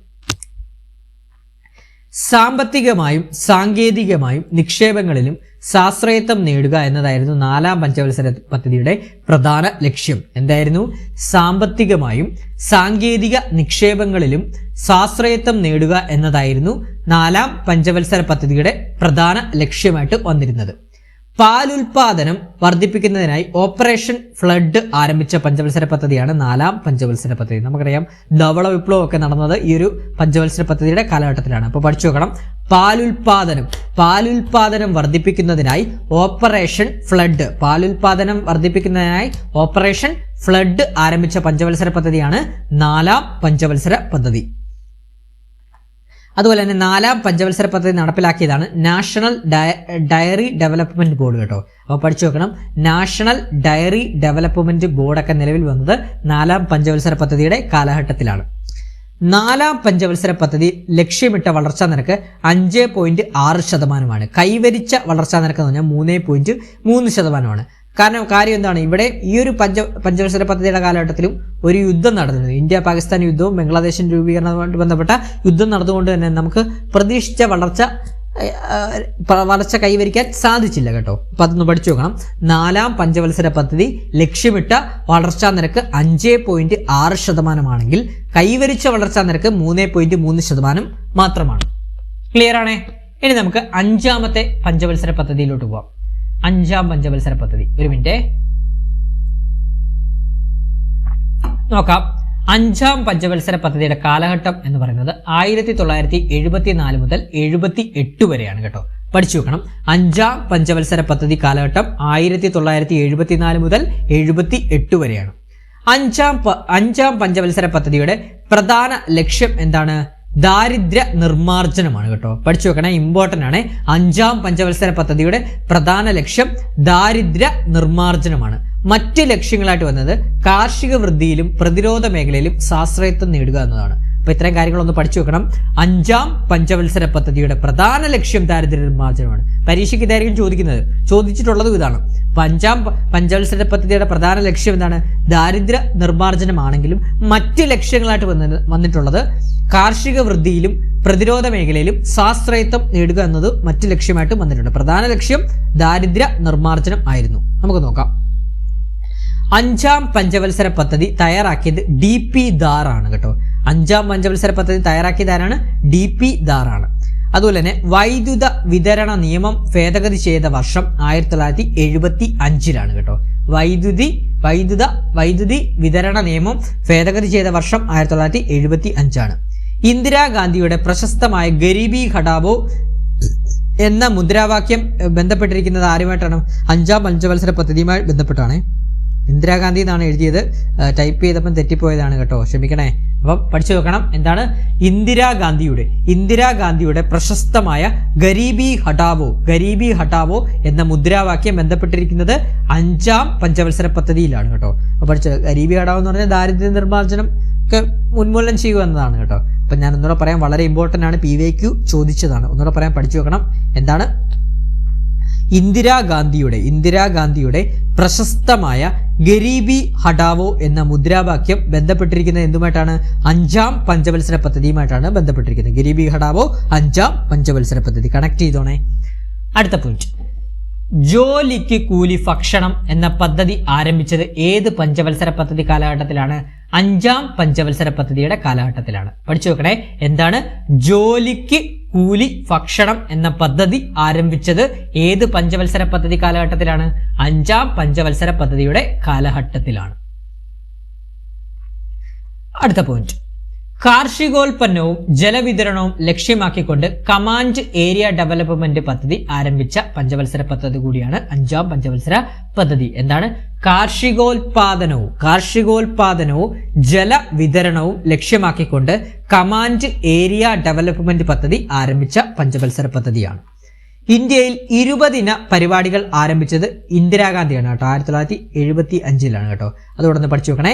ഇന്ത്യയിൽ 20 പരിപാടികൾ ആരംഭിച്ചതാരാണ്? ഇന്ദിരാഗാന്ധി 1975. ഈ ഒരു പഞ്ചവത്സര പദ്ധതിയുടെ കാലഘട്ടത്തിലാണ്. അടുത്ത പോയിന്റ്, സംയോജിത ശിശുവികസന സേവന പദ്ധതി അഥവാ ICDS നിലവിൽ വന്നത് 1975 ഒക്ടോബർ 2 അറിഞ്ഞിരിക്കണേ. സംയോജിത ശിശുവികസന സേവന പദ്ധതി അഥവാ ICDS നിലവിൽ വന്നത് 1975 ഒക്ടോബർ 2 മൊറാർജി ദേശായി ഗവൺമെന്റ് അധികാരത്തിൽ വന്നതോടുകൂടി 5ാം പഞ്ചവത്സര പദ്ധതി നിർത്തിവെച്ചു. പറഞ്ഞിരിക്കണം, മൊറാർജി ദേശായി ഗവൺമെന്റ് അധികാരത്തിൽ, അതായത് ജനതാ പാർട്ടിയുടെ ഗവൺമെന്റ് വന്നല്ലോ. നമുക്കറിയാം ഇന്ദിരാഗാന്ധി കോൺഗ്രസ് ആണല്ലോ. അതിനുശേഷം ഇലക്ഷൻ നടന്ന എന്താണ്? മൊറാർജി ദേശായിയുടെ ഗവൺമെന്റ്, ജനതാ പാർട്ടിയാണ് മൊറാർജി ദേശായി കേട്ടോ. അപ്പൊ ജനതാ പാർട്ടി ഗവൺമെന്റ് അഥവാ മൊറാർജി ദേശായിയുടെ ഗവൺമെന്റ് അധികാരത്തിൽ വന്നതോടുകൂടി 5ാം പഞ്ചവത്സര പദ്ധതി നിർത്തിവെച്ചു. ഈ 5ാം പഞ്ചവത്സര പദ്ധതിയുടെ പ്രഖ്യാപിത ലക്ഷ്യം എന്ന് പറഞ്ഞു കഴിഞ്ഞാൽ 4.4% വളർച്ചാ നിരക്കായിരുന്നു. വളർച്ചാ നിരക്കിനേക്കാൾ നേട്ടം 4.8% ഈ പദ്ധതിക്ക് കൈവരിക്കാൻ സാധിച്ചു. അപ്പോൾ പഠിച്ചു വെക്കണം, ഈ ഒരു ലക്ഷ്യം, ഈ ഒരു പദ്ധതിയുടെ 5ാം പഞ്ചവത്സര പദ്ധതിയുടെ ലക്ഷ്യം എന്ന് പറഞ്ഞ എന്താണ്? 4.4% വളർച്ചാ നിരക്കായിരുന്നു. പക്ഷേ 4.8% വളർച്ചാ നിരക്ക് കൈവരിക്കാൻ ഈ ഒരു പദ്ധതി കൊണ്ട് സാധിച്ചു. എന്താണ്? മൊറാർജി ദേശായി ഗവൺമെന്റ് അധികാരത്തിൽ വന്നതോടെ നിർത്തിവെച്ച 5ാം വത്സര പദ്ധതി ആണെങ്കിൽ കൂടിയും എന്താണ്? അവിടെ വളർച്ചാ നിരക്ക് കൂട്ടാൻ ഈ ഒരു 5ാം പഞ്ചവത്സര പദ്ധതിക്ക് സാധിച്ചു. ക്ലിയർ ആണ്? അതോടൊപ്പം തന്നെ കാലാവധി പൂർത്തിയാക്കാത്ത ഏക പഞ്ചവത്സര പദ്ധതിയാണ് 5ാം പഞ്ചവത്സര പദ്ധതി. കാലാവധി പൂർത്തിയാക്കാത്ത ഏക പഞ്ചവത്സര പദ്ധതിയാണ് 5ാം പഞ്ചവത്സര പദ്ധതി. ക്ലിയർ ആണ്? ഇനി നമ്മുടെ മൊറാർജി ദേശായി വന്നതിന് ശേഷം വന്ന ഒരു പ്ലാനാണ്, പഞ്ചവത്സര പദ്ധതിക്ക് പകരം വന്നൊരു പ്ലാനാണ് റോളിംഗ് പ്ലാൻ. നമുക്ക് നോക്കാം. ഈ റോളിംഗ് പ്ലാൻ എന്ന് പറയുന്നത് ജനതാ ഗവൺമെന്റ് കൊണ്ടുവന്ന പ്ലാനാണ്. അപ്പൊ റോളിംഗ് പ്ലാന്റെ കാലഘട്ടം എന്ന് പറഞ്ഞാൽ 1978 മുതൽ 80 വരെയാണ്. 1978 മുതൽ 80 വരെയാണ് റോളിംഗ് പ്ലാന്റെ കാലഘട്ടം. അതായത് 5ാം പഞ്ചവത്സര പദ്ധതി നിർത്തലാക്കിക്കൊണ്ട് ആരംഭിച്ച പദ്ധതിയാണ് റോളിംഗ് പ്ലാൻ. അപ്പോൾ പഠിച്ചു വെക്കണം, 5ാം പഞ്ചവത്സര പദ്ധതി നിർത്തലാക്കിക്കൊണ്ട് ആരംഭിച്ച പദ്ധതിയാണ് റോളിംഗ് പ്ലാൻ. റോളിംഗ് പ്ലാനിന്റെ കാലഘട്ടം 1978 മുതൽ 1980 വരെയാണ് റോളിംഗ് പ്ലാന്റെ കാലഘട്ടം. റോളിംഗ് പ്ലാൻ എന്ന ആശയം ആദ്യമായി അവതരിപ്പിച്ചത് ഗണ്ണർ മിർഡൽ ആണ് കേട്ടോ. ഗണ്ണർ മിൽഡർ ആണ് കേട്ടോ. പഠിച്ചു വെക്കണം. അപ്പൊ റോളിംഗ് പ്ലാൻ എന്ന ആശയം ആദ്യമായി അവതരിപ്പിച്ചത് ഗണ്ണർ മിർഡൽ ആണ് അവതരിപ്പിച്ചത്. റോളിംഗ് പ്ലാൻ നടപ്പിലാക്കിയത് മൊറാർജി ദേശായിയുടെ നേതൃത്വത്തിലുള്ള ജനതാ ഗവൺമെന്റ് ആണ്. നമ്മൾ പഠിച്ചാണ് റോളിംഗ് പ്ലാൻ നടപ്പിലാക്കിയത് ആരാണ്? മൊറാർജി ദേശായിയുടെ നേതൃത്വത്തിലുള്ള ജനതാ ഗവൺമെന്റ് ആണ്. അപ്പൊ ഇത്ര അറിഞ്ഞാൽ മതി റോളിംഗ് പ്ലാനിനെ കുറിച്ച്. റോളിംഗ് പ്ലാനിന്റെ കാലഘട്ടം എന്ന് പറഞ്ഞാൽ 1978 മുതൽ 1980 വരെ. പിന്നെ 5ാം പഞ്ചവത്സര പദ്ധതി നിർത്തലാക്കിക്കൊണ്ട് മൊറാർജി ദേശായി ആരംഭിച്ച പദ്ധതിയാണ് റോളിംഗ് പ്ലാൻ. ഇനി അടുത്ത പഞ്ചവത്സര പദ്ധതിയാണ് 6ാം പഞ്ചവത്സര പദ്ധതി. 6ാം പഞ്ചവത്സര പദ്ധതിയുടെ കാലഘട്ടം എന്ന് പറഞ്ഞു കഴിഞ്ഞാൽ 1980 മുതൽ 85 വരെ. 1980 മുതൽ 85 വരെയാണ് 6ാം പഞ്ചവത്സര പദ്ധതിയുടെ കാലഘട്ടം. നമുക്ക് നോക്കാം. 5ാം പഞ്ചവത്സര പദ്ധതിയുടെ പ്രധാന ലക്ഷ്യം കാർഷിക വ്യവസായ മേഖലയുടെ അടിസ്ഥാന സൗകര്യം മെച്ചപ്പെടുത്തുകയാണെങ്കിൽ 6ാം പഞ്ചവത്സര പദ്ധതി ലക്ഷ്യമിട്ടിരുന്നത് ദാരിദ്ര്യ നിർമ്മാർജ്ജനം, സാങ്കേതിക വിദ്യ നവീകരിക്കുക, പട്ടിണി നിരക്ക് കുറയ്ക്കുക, ജനസംഖ്യാ വളർച്ചാ നിയന്ത്രണമാണ് കേട്ടോ. പഠിച്ചു വെക്കണം. 6ാം പഞ്ചവത്സര പദ്ധതി ലക്ഷ്യമിട്ടിരുന്നത് ദാരിദ്ര്യ നിർമ്മാർജ്ജനം, സാങ്കേതിക വിദ്യ നവീകരിക്കുക, പട്ടിണി നിരക്ക് കുറയ്ക്കുക, ജനസംഖ്യാ വളർച്ചാ നിയന്ത്രണമാണ്. ഇന്ത്യയിൽ സാമ്പത്തിക ഉദാരവൽക്കരണത്തിന് തുടക്കമിട്ട പദ്ധതിയാണ് 6ാം പദ്ധതി. പരീക്ഷയ്ക്ക് ചോദിക്കാം. ഇന്ത്യയിൽ ഏത് പഞ്ചവത്സര പദ്ധതിയാണ് സാമ്പത്തിക ഉദാരവൽക്കരണത്തിന് തുടക്കമിട്ട പദ്ധതി എന്ന് ചോദിക്കാം. ഏതാണ്? 6ാം പഞ്ചവത്സര പദ്ധതിയാണ് സാമ്പത്തിക ഉദാരവൽക്കരണത്തിന് ഇന്ത്യയിൽ തുടക്കമിട്ടത്. നബാർഡ് സ്ഥാപിതമായത് ഈ പദ്ധതിയുടെ കാലയളവിലാണ് കേട്ടോ. 1982 ജൂലൈ 12. 1982 ജൂലൈ 12 നബാർഡ് സ്ഥാപിതമായത് കേട്ടോ. നബാർഡ് സ്ഥാപിതമായതും 6ാം പഞ്ചവത്സര പദ്ധതിയുടെ കാലഘട്ടത്തിലാണ്. അതോടൊപ്പം തന്നെ പെരുകി വരുന്ന ജനസംഖ്യ നിയന്ത്രണത്തിനായി കുടുംബാസൂത്രണം നടപ്പിലാക്കിയതും ഇതേ കാലയളവിലാണ്. പഠിച്ചു വെക്കണം, 6ാം പഞ്ചവത്സര പദ്ധതിയുടെ കാലഘട്ടത്തിലാണ് പെരുകി വരുന്ന ജനസംഖ്യ നിയന്ത്രിക്കുന്നതിനായി കുടുംബാസൂത്രണം നടപ്പിലാക്കിയതും ഇതേ ഒരു 6ാം പഞ്ചവത്സര പദ്ധതിയുടെ കാലഘട്ടത്തിലാണ്. ഇനി 6ാം പഞ്ചവത്സര പദ്ധതി ലക്ഷ്യം വെച്ച വളർച്ചാ നിരക്ക് എന്ന് പറഞ്ഞാൽ 5.22%. എന്നാൽ 5.7% വളർച്ചാ നിരക്ക് കൈവരിച്ച 6ാം പദ്ധതി ഒരു വൻ വിജയമാണെന്ന് വിലയിരുത്തപ്പെടുന്നത് കേട്ടോ. പഠിച്ചു വെക്കണം, 5.2%. അപ്പോൾ ഈ 6ാം പഞ്ചവത്സര പദ്ധതി കോൺഗ്രസിന്റെ കാലഘട്ടത്തിലാണ്. 6ാം പഞ്ചവത്സര പദ്ധതി 5.2% ലക്ഷ്യം വെച്ച വളർച്ചാ നിരക്ക് എങ്കിൽ കൈവരിച്ച വളർച്ചാ നിരക്ക് എന്ന് പറഞ്ഞാൽ 5.7%. അതുകൊണ്ട് തന്നെ 6ാം പഞ്ചവത്സര പദ്ധതി ഒരു വൻ വിജയമായിട്ടാണ് വിലയിരുത്തപ്പെട്ടത്. ഈ 6ാം പഞ്ചവത്സര പദ്ധതിയുടെ കാലഘട്ടത്തിലാണ് NREP national rural employment programme 1980 രൂപീകരിച്ചത്. പിന്നെ അതുപോലെ തന്നെ IRDP integrated rural development programme എന്നിവ നടപ്പിലാക്കിയത് 6ാം പഞ്ചവത്സര പദ്ധതിയുടെ കാലഘട്ടത്തിൽ ആണ്. ക്ലിയർ ആണ്? അടുത്ത പോയിന്റിലോട്ട് പോകാം. അടുത്തത് 7ാം പഞ്ചവത്സര പദ്ധതി. 7ാം പഞ്ചവത്സര പദ്ധതി നോക്കാം. 7ാം പഞ്ചവത്സര പദ്ധതിയുടെ കാലഘട്ടം എന്ന് പറയുന്നത് 1985 മുതൽ 1990 ആണ് കേട്ടോ. പഠിച്ചു വെക്കണേ, 7ാം പഞ്ചവത്സര പദ്ധതിയുടെ കാലഘട്ടം എന്ന് പറയുന്നത് 1985 മുതൽ 1990 വരെയാണ്. 7ാം പഞ്ചവത്സര പദ്ധതി പ്രഖ്യാപിക്കുമ്പോൾ പ്രധാനമന്ത്രി രാജീവ് ഗാന്ധി ആയിരുന്നു. പഠിച്ചു വെക്കണേ, 7ാം പഞ്ചവത്സര പദ്ധതി പ്രഖ്യാപിക്കുമ്പോൾ പ്രധാനമന്ത്രി ആരായിരുന്നു? രാജീവ് ഗാന്ധി ആയിരുന്നു. ഇനി 7ാം പഞ്ചവത്സര പദ്ധതിയുടെ പ്രധാന ലക്ഷ്യങ്ങൾ ഭക്ഷ്യ ഉൽപ്പന്നങ്ങളുടെ ഉൽപാദനം ത്വരിതപ്പെടുത്തുക, കൂടുതൽ തൊഴിലവസരങ്ങൾ സൃഷ്ടിക്കുക. അപ്പോൾ പഠിച്ചു വെക്കണം, രാജീവ് ഗാന്ധിയുടെ കാലഘട്ടത്തിലായിരുന്നു രാജീവ് ഗാന്ധി ആയിരുന്നു ഈ 7ാം പഞ്ചവത്സര പദ്ധതി പ്രഖ്യാപിക്കുമ്പോഴുള്ള പ്രധാനമന്ത്രി രാജീവ് ഗാന്ധി. 7ാം പഞ്ചവത്സര പദ്ധതിയുടെ പ്രധാന ലക്ഷ്യങ്ങൾ ഭക്ഷ്യ ഉൽപ്പന്നങ്ങളുടെ ഉൽപാദനം ത്വരിതപ്പെടുത്തുക, കൂടുതൽ തൊഴിൽ അവസരങ്ങൾ സൃഷ്ടിക്കുക. നോക്കാം, ഇന്ത്യയിൽ ഏത് പഞ്ചവത്സര പദ്ധതിയാണ് സാമ്പത്തിക വളർച്ചയിൽ മനുഷ്യ മൂലധനത്തിന് പങ്ക് തിരിച്ചറിഞ്ഞത്? 7ാം പഞ്ചവത്സര പദ്ധതിയാണ്. പഠിച്ചു വെക്കണേ, വളരെ ഇമ്പോർട്ടൻ്റ് ആണ്. എന്താണ് സാമ്പത്തിക വളർച്ചയിൽ മനുഷ്യ മൂലധനത്തിന് അഥവാ ഹ്യൂമൻ ക്യാപിറ്റൽ അത് എന്ന് പഠിച്ചു വെക്കണം. സാമ്പത്തിക വളർച്ചയിൽ മനുഷ്യ മൂലധനത്തിന്റെ പങ്ക് തിരിച്ചറിഞ്ഞ പഞ്ചവത്സര പദ്ധതിയാണ് 7ാം പഞ്ചവത്സര പദ്ധതി. അതോടൊപ്പം തന്നെ NREP national rural employment programme നമ്മുടെ 6ാം പഞ്ചവത്സര പദ്ധതി കാലത്ത് രൂപീകരിച്ചാണ്. നാഷണൽ റൂറൽ എംപ്ലോയ്മെന്റ് പ്രോഗ്രാം, അതുപോലെ തന്നെ RLEP rural landless employment guarantee programme എന്നിവ ലയിപ്പിച്ചുകൊണ്ട് ജവഹർ റോസ്ഗാർ യോജന JRY കേട്ടോ നടപ്പിലാക്കിയത് 1989 ഏപ്രിൽ 1 കേട്ടോ. അപ്പോൾ പഠിച്ചു വെക്കണം, NREP നാഷണൽ റൂറൽ എംപ്ലോയ്മെന്റ് പ്രോഗ്രാമും RLEGP rural landless employment guarantee programme എന്നിവ ലയിപ്പിച്ചുകൊണ്ട് ജവഹർ റോസ്ഗാർ യോജന അഥവാ JRE നടപ്പിലാക്കിയത് ഈ ഒരു പഞ്ചവത്സര പദ്ധതിയുടെ കാലഘട്ടത്തിലാണ്. നടപ്പിലാക്കിയ തീയതി 1989 ഏപ്രിൽ 1. അതുപോലെ തന്നെ ഇന്ത്യക്ക് വാർത്താവിനിമയ ഗതാഗത മേഖലകളിൽ പുരോഗതി കൈവരിക്കാൻ സാധിച്ച പദ്ധതിയാണ് 7ാം പഞ്ചവത്സര പദ്ധതി. പഠിച്ചു വെക്കണം, ഇന്ത്യക്ക് വാർത്താവിനിമയ ഗതാഗത മേഖലകളിൽ പുരോഗതി കൈവരിക്കാൻ സാധിച്ച പദ്ധതിയാണ് 7ാം പഞ്ചവത്സര പദ്ധതി. 7ാം പഞ്ചവത്സര പദ്ധതിയുടെ 5% വളർച്ച ലക്ഷ്യം വെച്ച പദ്ധതിക്ക് 6.01% വളർച്ചയും ആളോഹരി വരുമാന വളർച്ചാ നിരക്ക് 3.7% കൈവരിക്കാനായി. പഠിച്ചു വെക്കണേ, 5% വളർച്ചാ നിരക്ക് 5% വളർച്ചാ ലക്ഷ്യം വച്ച പദ്ധതിക്ക് 6.01% വളർച്ചയും ആളോഹരി വരുമാന വളർച്ചാ നിരക്ക് 3.7% കൈവരിക്കാനായി. അതോടൊപ്പം തന്നെ പഠിച്ചു വെക്കണം, വാർത്താവിനിമയ രംഗത്ത് പുരോഗതി കൈവരിക്കാൻ നേതൃത്വം കൊടുത്ത സാങ്കേതിക ഉപദേഷ്ടാവാണ് സാം പിത്രോഡ. പരീക്ഷയ്ക്ക് ചോദിക്കാവേ, 7ാം പഞ്ചവത്സര പദ്ധതിയുടെ കാലഘട്ടത്തിൽ വാർത്താവിനിമയ രംഗത്ത് പുരോഗതി കൈവരിക്കാൻ നേതൃത്വം കൊടുത്ത സാങ്കേതിക ഉപദേഷ്ടാവ് ആരാണ്? സാം പിത്രോഡയാണ്. സാം പിത്രോഡ.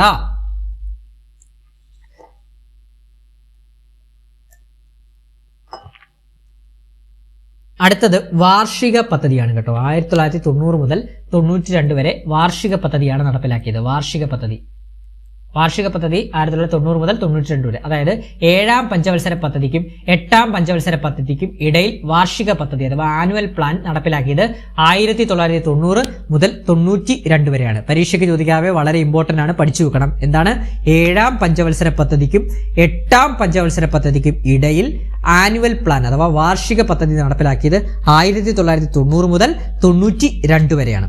അത് നരസിംഹറാവു ഗവൺമെന്റ് പുത്തൻ സാമ്പത്തിക പരിഷ്കാരം നടപ്പിലാക്കിയത് ഈ ഒരു കാലയളവിലാണ് കേട്ടോ. പഠിച്ചു വെക്കണേ. നരസിംഹറാവു ഗവൺമെന്റ് പുത്തൻ സാമ്പത്തിക പരിഷ്കാരം നടപ്പിലാക്കിയത് ഈ ഒരു കാലയളവിലാണ്. അപ്പൊ അതുപോലെ തന്നെ ഹരിത വിപ്ലവത്തിന്റെ കാര്യം പറഞ്ഞതുപോലെ തന്നെ പുത്തൻ സാമ്പത്തിക പരിഷ്കാരവും നമ്മൾ സെപ്പറേറ്റ് ക്ലാസ്സിൽ പഠിക്കുന്നതാണ്. കുറെ കാര്യങ്ങൾ അതിനകത്തെക്കുറിച്ചും പറയാനുണ്ട് കേട്ടോ. അപ്പം നമുക്ക് ഇതിൽ നോക്കാം. അപ്പൊ എന്താണ് ഇന്ത്യയുടെ പുത്തൻ സാമ്പത്തിക നയത്തിന്റെ പ്രധാന ലക്ഷ്യങ്ങൾ എന്ന് പറഞ്ഞാൽ ഉദാരവൽക്കരണം, സ്വകാര്യവൽക്കരണം, ആഗോളവൽക്കരണം എന്നിവയാണ് കേട്ടോ. പഠിച്ചു വെക്കണേ. എന്താണ് ഇന്ത്യയുടെ പുത്തൻ സാമ്പത്തിക നയത്തിന്റെ പ്രധാന ലക്ഷ്യങ്ങൾ ഏതൊക്കെയാണ്? ഉദാരവൽക്കരണം, സ്വകാര്യവൽക്കരണം, ആഗോളവൽക്കരണം എന്നിവയാണ്.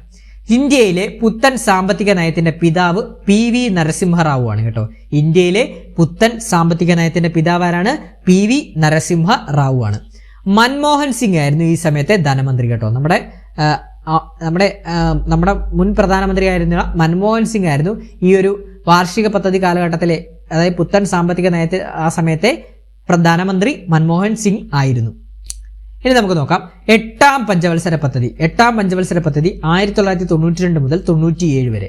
പഠിച്ചു നോക്കണേ. 8ാം പഞ്ചവത്സര പദ്ധതിയുടെ കാലഘട്ടം എന്ന് പറയുന്നത് 1992 മുതൽ 97 വരെയാണ്. 8ാം പഞ്ചവത്സര പദ്ധതി ആരംഭിച്ചത് 1992 മൻമോഹൻ മോഡൽ എന്നറിയപ്പെടുന്ന പഞ്ചവത്സര പദ്ധതിയാണ്. നമുക്കറിയാം മൻമോഹൻ സിംഗ് ആയിരുന്നു ഈ ഒരു പഞ്ചവത്സര പദ്ധതിയിൽ മെയിൻ ആയിട്ട് ഇരുന്ന ഒരാൾ കേട്ടോ. അത് പുത്തൻ സാമ്പത്തിക നയം ആയിക്കോട്ടെ, അതിന്റെ എല്ലാം പിന്നിൽ പ്രവർത്തിച്ചത് ആരാണ്? മൻമോഹൻ സിംഗ് ആയിരുന്നു കേട്ടോ. അതുകൊണ്ട് തന്നെ മൻമോഹൻ മോഡൽ എന്നറിയപ്പെടുന്ന പഞ്ചവത്സര പദ്ധതിയാണ് 8ാം പഞ്ചവത്സര പദ്ധതി. ക്ലിയർ ആണ്? പ്രൈം മിനിസ്റ്റേഴ്സ് റോസ്കാർ യോജന നടപ്പിലാക്കിയ പഞ്ചവത്സര പദ്ധതി എന്നാണ് 1993 ഒക്ടോബർ 2 പഠിച്ചു വെക്കണേ. പ്രൈം മിനിസ്റ്റേഴ്സ് റോസ്കാർ യോജന നടപ്പിലാക്കിയ പഞ്ചവത്സര പദ്ധതിയാണ് 1993 ഒക്ടോബർ 2. 8ാം പഞ്ചവത്സര പദ്ധതിയുടെ അടിസ്ഥാന ലക്ഷ്യം മാനവശേഷി വികസനമാണ് അഥവാ ഹ്യൂമൻ ഡെവലപ്മെന്റ് ആണ് കേട്ടോ. പഠിച്ചു വെക്കണേ. 8ാം പഞ്ചവത്സര പദ്ധതിയുടെ അടിസ്ഥാന ലക്ഷ്യം എന്താണ്? മാനവശേഷി വികസനമാണ്. മാനവശേഷി വികസനം അഥവാ ഹ്യൂമൻ ഡെവലപ്മെന്റ് ആണ്. ഇന്ത്യ ലോക വ്യാപാര സംഘടനയിൽ അംഗമായത് ഏത് പഞ്ചവത്സര പദ്ധതിയുടെ കാലഘട്ടത്തിലാണ്? 8ാം പഞ്ചവത്സര പദ്ധതിയുടെ കാലഘട്ടത്തിലാണ്. പരീക്ഷയ്ക്ക് ചോദിക്കാം. ഇന്ത്യ ലോക വ്യാപാര സംഘടനയിൽ അംഗമായത് ഏത് പഞ്ചവത്സര പദ്ധതിയുടെ കാലഘട്ടത്തിലാണ്? 8ാം പഞ്ചവത്സര പദ്ധതിയുടെ കാലഘട്ടത്തിലാണ്. ഇനി അംഗമായ തീയതി എന്നാന്ന് ചോദിച്ചു കഴിഞ്ഞാൽ 1995 ജനുവരി 1 ഇന്ത്യ ലോക വ്യാപാര സംഘടനയിൽ അംഗം ആയത്. അതോടൊപ്പം തന്നെ national stock exchange 1992 panchayat Raj എന്നിവ നിലവിൽ വന്ന പഞ്ചവത്സര പദ്ധതിയാണ് 8ാം പഞ്ചവത്സര പദ്ധതി കേട്ടോ. അപ്പൊ നാഷണൽ സ്റ്റോക്ക് എക്സ്ചേഞ്ച് 1992 നിലവിൽ വന്നത്. അതോടൊപ്പം തന്നെ പഞ്ചായത്ത് രാജ് ആക്ട് 1993 ഏപ്രിൽ 24 പഞ്ചായത്ത് രാജ് നിലവിൽ വന്നത്. അതൊക്കെ നിലവിൽ വന്നത് 8ാം പഞ്ചവത്സര പദ്ധതിയുടെ കാലഘട്ടത്തിലാണ്.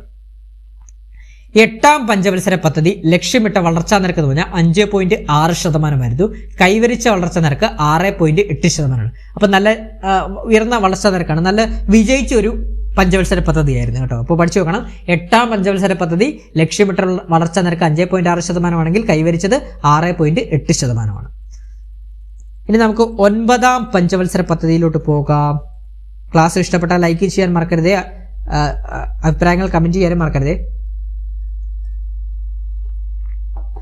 അടുത്ത നോക്കാം നമുക്ക് 9ാം പഞ്ചവത്സര പദ്ധതി. 9ാം പഞ്ചവത്സര പദ്ധതിയുടെ കാലഘട്ടം എന്ന് പറയുന്നത് 1997 2002 വരെയാണ് 9ാം പഞ്ചവത്സര പദ്ധതിയുടെ കാലഘട്ടം. ഇന്ത്യക്ക് സ്വാതന്ത്ര്യം ലഭിച്ചതിന്റെ 50ാം വർഷം തികഞ്ഞപ്പോൾ ആരംഭിച്ച പഞ്ചവത്സര പദ്ധതിയാണ് 9ാം പഞ്ചവത്സര പദ്ധതി. വളരെ ഇമ്പോർട്ടന്റ് ആണ്, പഠിച്ചു വെക്കണം. എന്താണ്? നമ്മുടെ ഇന്ത്യക്ക് സ്വാതന്ത്ര്യം ലഭിച്ചതിന്റെ 50ാം വർഷം തികഞ്ഞപ്പോൾ ആരംഭിച്ച പഞ്ചവത്സര പദ്ധതിയാണ് 9ാം പഞ്ചവത്സര പദ്ധതി. 9ാം പഞ്ചവത്സര പദ്ധതിയുടെ പ്രധാന ലക്ഷ്യം എന്താണ്? ഗ്രാമീണ വികസനവും വികേന്ദ്രീകൃത ആസൂത്രണവും. വളരെ ഇമ്പോർട്ടന്റ്, പഠിച്ചു വെക്കണം. 9ാം പഞ്ചവത്സര പദ്ധതിയുടെ പ്രധാന ലക്ഷ്യം എന്താണ്? ഗ്രാമീണ വികസനവും വികേന്ദ്രീകൃത ആസൂത്രണവും. അടൽ ബിഹാരി വാജ്പേയി ആയിരുന്നു അന്നത്തെ പ്രധാനമന്ത്രി കേട്ടോ. ഒൻപതാം പഞ്ചവത്സര പദ്ധതിയുടെ കാലഘട്ടത്തിലെ ഒൻപതാം പഞ്ചവത്സര പദ്ധതിയുടെ കാലഘട്ടത്തിലെ പ്രധാനമന്ത്രി ആരായിരുന്നു? അടൽ ബിഹാരി വാജ്പേയി ആയിരുന്നു. അടൽ ബിഹാരി വാജ്പേയി. ജനകീയ പദ്ധതി എന്നറിയപ്പെടുന്നത് ഒൻപതാം പഞ്ചവത്സര പദ്ധതിയായിരുന്നു കേട്ടോ. പരീക്ഷയ്ക്ക് ചോദിക്കാം, ജനകീയ പദ്ധതി എന്നറിയപ്പെടുന്നത് ഏത് പഞ്ചവത്സര പദ്ധതിയാണ്? അപ്പൊ ജനകീയ പദ്ധതി ഒൻപതാം പഞ്ചവത്സര പദ്ധതിയാണ്.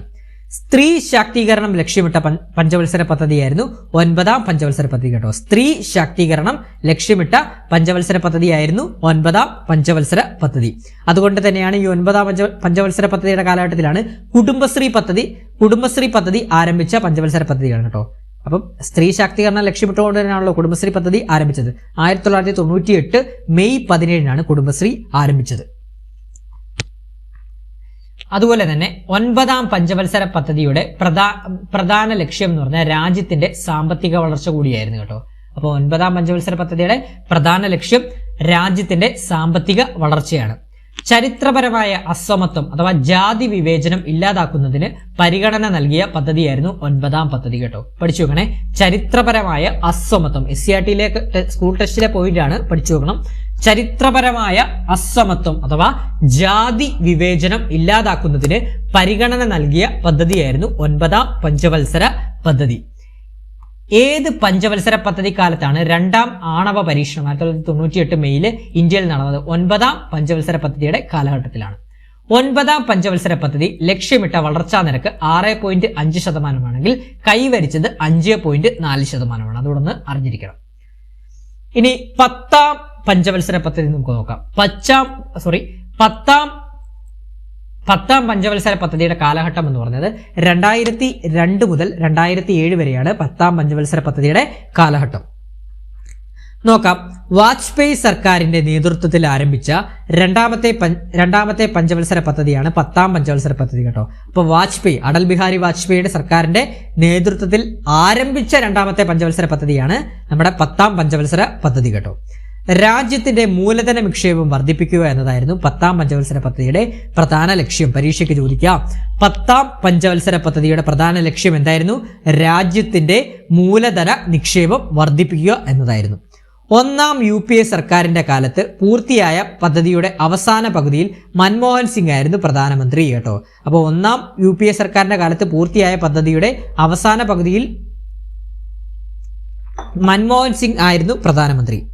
ദേശീയ ഗ്രാമീണ തൊഴിലുറപ്പ് പദ്ധതി ആരംഭിച്ചത് ഈ ഒരു പഞ്ചവത്സര പദ്ധതിയുടെ കാലഘട്ടത്തിലാണ്. പരീക്ഷയ്ക്ക് ചോദിക്കാം, ദേശീയ ഗ്രാമീണ തൊഴിലുറപ്പ് പദ്ധതി ആരംഭിച്ചത് പത്താം പഞ്ചവത്സര പദ്ധതിയുടെ കാലഘട്ടത്തിലാണ്. ഇനി പത്താം പഞ്ചവത്സര പദ്ധതിയുടെ ലക്ഷ്യങ്ങൾ എന്തൊക്കെയാണെന്നൊന്ന് അറിഞ്ഞിരിക്കണം. GDP-യിൽ 8% വാർഷിക വളർച്ചാ നിരക്ക് കൈവരിക്കുക, 2007 ദാരിദ്ര്യ നിരക്ക് 5% കുറയ്ക്കുക, ഫലപ്രദമായതും ഗുണനിലവാരമായതുമുള്ള തൊഴിലവസരങ്ങൾ സൃഷ്ടിക്കുക, സാക്ഷരതയിലും തുല്യ ജോലിക്കും തുല്യ വേതനത്തിനുമുള്ള ലിംഗസമത്വം 2007 50% കുറയ്ക്കുക, 8.1% വളർച്ചാ നിരക്ക് കൈവരിക്കുക, ശിശുമരണ നിരക്ക് 2007 1045 2012 1028 ആയി കുറയ്ക്കുക, സാക്ഷരതാ നിരക്ക് 75% ഉയർത്തുക. സാക്ഷരതാ നിരക്ക് 75% ഉയർത്തുക എന്നിവയൊക്കെയായിരുന്നു നമ്മുടെ ലക്ഷ്യങ്ങളായിട്ട് വരുന്നത്. SCRT ടെസ്റ്റിലൊക്കെ കൊടുത്തിട്ടുള്ളതാണ്, വളരെ ഇമ്പോർട്ടൻ്റ് ആണ് പത്താം പഞ്ചവത്സര പദ്ധതിയുടെ പ്രധാന ലക്ഷ്യങ്ങൾ. ഒൻപതാം പദ്ധതി പോലെ തന്നെ മുൻ പദ്ധതികളിൽ ഉണ്ടായ കോട്ടങ്ങൾ പരിഹരിക്കുന്നതിനായിരുന്നു പത്താം പദ്ധതിയും പ്രധാനമായി ഊന്നൽ നൽകിയിരുന്നത്. ഇനി ലക്ഷ്യമിട്ട വളർച്ചാ നിരക്ക് 8.1% ആയിരുന്നുവെങ്കിലും കൈവരിക്കാനായത് 7.7% വളർച്ചാ നിരക്ക് ആയിരുന്നു. 20 പരിപാടികൾ ആവിഷ്കരിച്ചു. 20 പോയിന്റ് പ്രോഗ്രാം 20 പരിപാടികൾ ആവിഷ്കരിച്ചു. ദേശീയ ദുരന്ത നിവാരണ അതോറിറ്റി സ്ഥാപിതമായി. ദേശീയ ദുരന്ത നിവാരണത്തെ ആസൂത്രണത്തിൽ ഉൾപ്പെടുത്തി. കേരള മോഡൽ വികസന പദ്ധതി എന്നറിയപ്പെട്ടിരുന്ന പഞ്ചവത്സര പദ്ധതിയാണ് കേട്ടോ. പരീക്ഷയ്ക്ക് ചോദിക്കാം, കേരള മോഡൽ വികസന പദ്ധതി എന്നറിയപ്പെട്ടിരുന്ന പഞ്ചവത്സര പദ്ധതി ഏതാണ്? പത്താം പഞ്ചവത്സര പദ്ധതിയാണ്.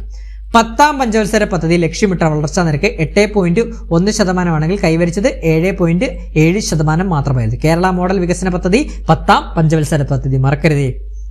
അടുത്ത പോയിന്റ് നോക്കാം. അടുത്ത പഞ്ചവത്സര പദ്ധതിയാണ് 11ാം പഞ്ചവത്സര പദ്ധതി. 11ാം പഞ്ചവത്സര പദ്ധതി 2007 മുതൽ 2012 വരെയാണ്. എന്താണെന്ന് നോക്കാം. ഇന്ത്യയുടെ വിദ്യാഭ്യാസ പദ്ധതി എന്നറിയപ്പെടുന്ന പദ്ധതിയാണ് 11ാം പഞ്ചവത്സര പദ്ധതി. വളരെ ഇമ്പോർട്ടന്റ്, പഠിച്ചു വെക്കണം. എന്താണ് ഇന്ത്യയുടെ വിദ്യാഭ്യാസ പദ്ധതി എന്നറിയപ്പെടുന്നത്? ഏത് പഞ്ചവത്സര പദ്ധതിയാണ്? 11ാം പഞ്ചവത്സര പദ്ധതിയാണ്. വിദ്യാഭ്യാസ മേഖലയുടെ സമഗ്ര വികസനത്തിന് ഊന്നൽ നൽകിയ ഈ പദ്ധതി വിഹിതത്തിന്റെ 20% ഈ ഇനത്തിൽ വകയിരുത്തിയത്. അപ്പൊ എന്താണ്? വിദ്യാഭ്യാസ മേഖലയുടെ സമഗ്ര വികസനത്തിനായി ഊന്നൽ നൽകിയ ഈ ഒരു പദ്ധതി വിഹിതത്തിന്റെ 20% ആ ഇനത്തിൽ വകയിരുത്തിയത്. 11ാം പഞ്ചവത്സര പദ്ധതിയുടെ പ്രധാന ലക്ഷ്യം എന്ന് പറഞ്ഞാൽ മുഴുവൻ ജനവിഭാഗങ്ങളുടെയും സമഗ്ര വികസനം, ഇൻക്ലൂസീവ് ഗ്രോത്ത് കേട്ടോ. 11ാം പഞ്ചവത്സര പദ്ധതിയുടെ പ്രധാന ലക്ഷ്യം മുഴുവൻ ജനവിഭാഗങ്ങളുടെയും സമഗ്ര വികസനം. അതുപോലെ തന്നെ ആധാർ പദ്ധതി നിലവിൽ വന്ന 11ാം പഞ്ചവത്സര പദ്ധതിയുടെ കാലഘട്ടത്തിലാണ് ആധാർ പദ്ധതി നിലവിൽ വന്നത്. അതായത് 2010 സെപ്റ്റംബർ 29 പ്രധാനമന്ത്രി മൻമോഹൻ സിംഗ് ഈ പദ്ധതി ഉദ്ഘാടനം ചെയ്തു. അപ്പോൾ പഠിച്ചു വെക്കണം, ആധാർ പദ്ധതി നിലവിൽ വന്നത് 11ാം പഞ്ചവത്സര പദ്ധതിയുടെ കാലഘട്ടത്തിലാണ്. 11ാം പഞ്ചവത്സര പദ്ധതി കൈവരിച്ച വളർച്ചാ നിരക്ക് 8% കേട്ടോ. 11ാം പഞ്ചവത്സര പദ്ധതി കൈവരിച്ച വളർച്ചാ നിരക്ക് 8%. അതുപോലെ തന്നെ ഏറ്റവും കൂടുതൽ ശരാശരി വളർച്ചാ നിരക്ക് കൈവരിച്ച പഞ്ചവത്സര പദ്ധതിയാണ് 11ാം പഞ്ചവത്സര പദ്ധതി. പരീക്ഷയ്ക്ക് ചോദിക്കാം.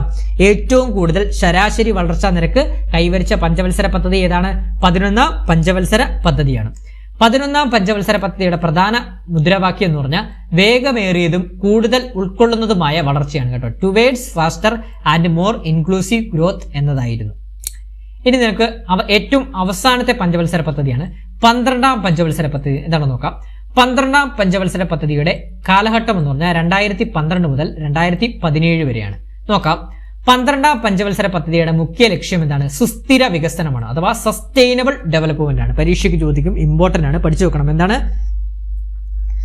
12ാം പഞ്ചവത്സര പദ്ധതിയുടെ മുഖ്യ ലക്ഷ്യം എന്ന് പറയുന്നത്? സുസ്ഥിര വികസനം അഥവാ സസ്റ്റൈനബിൾ ഡെവലപ്മെന്റ് ആണ്.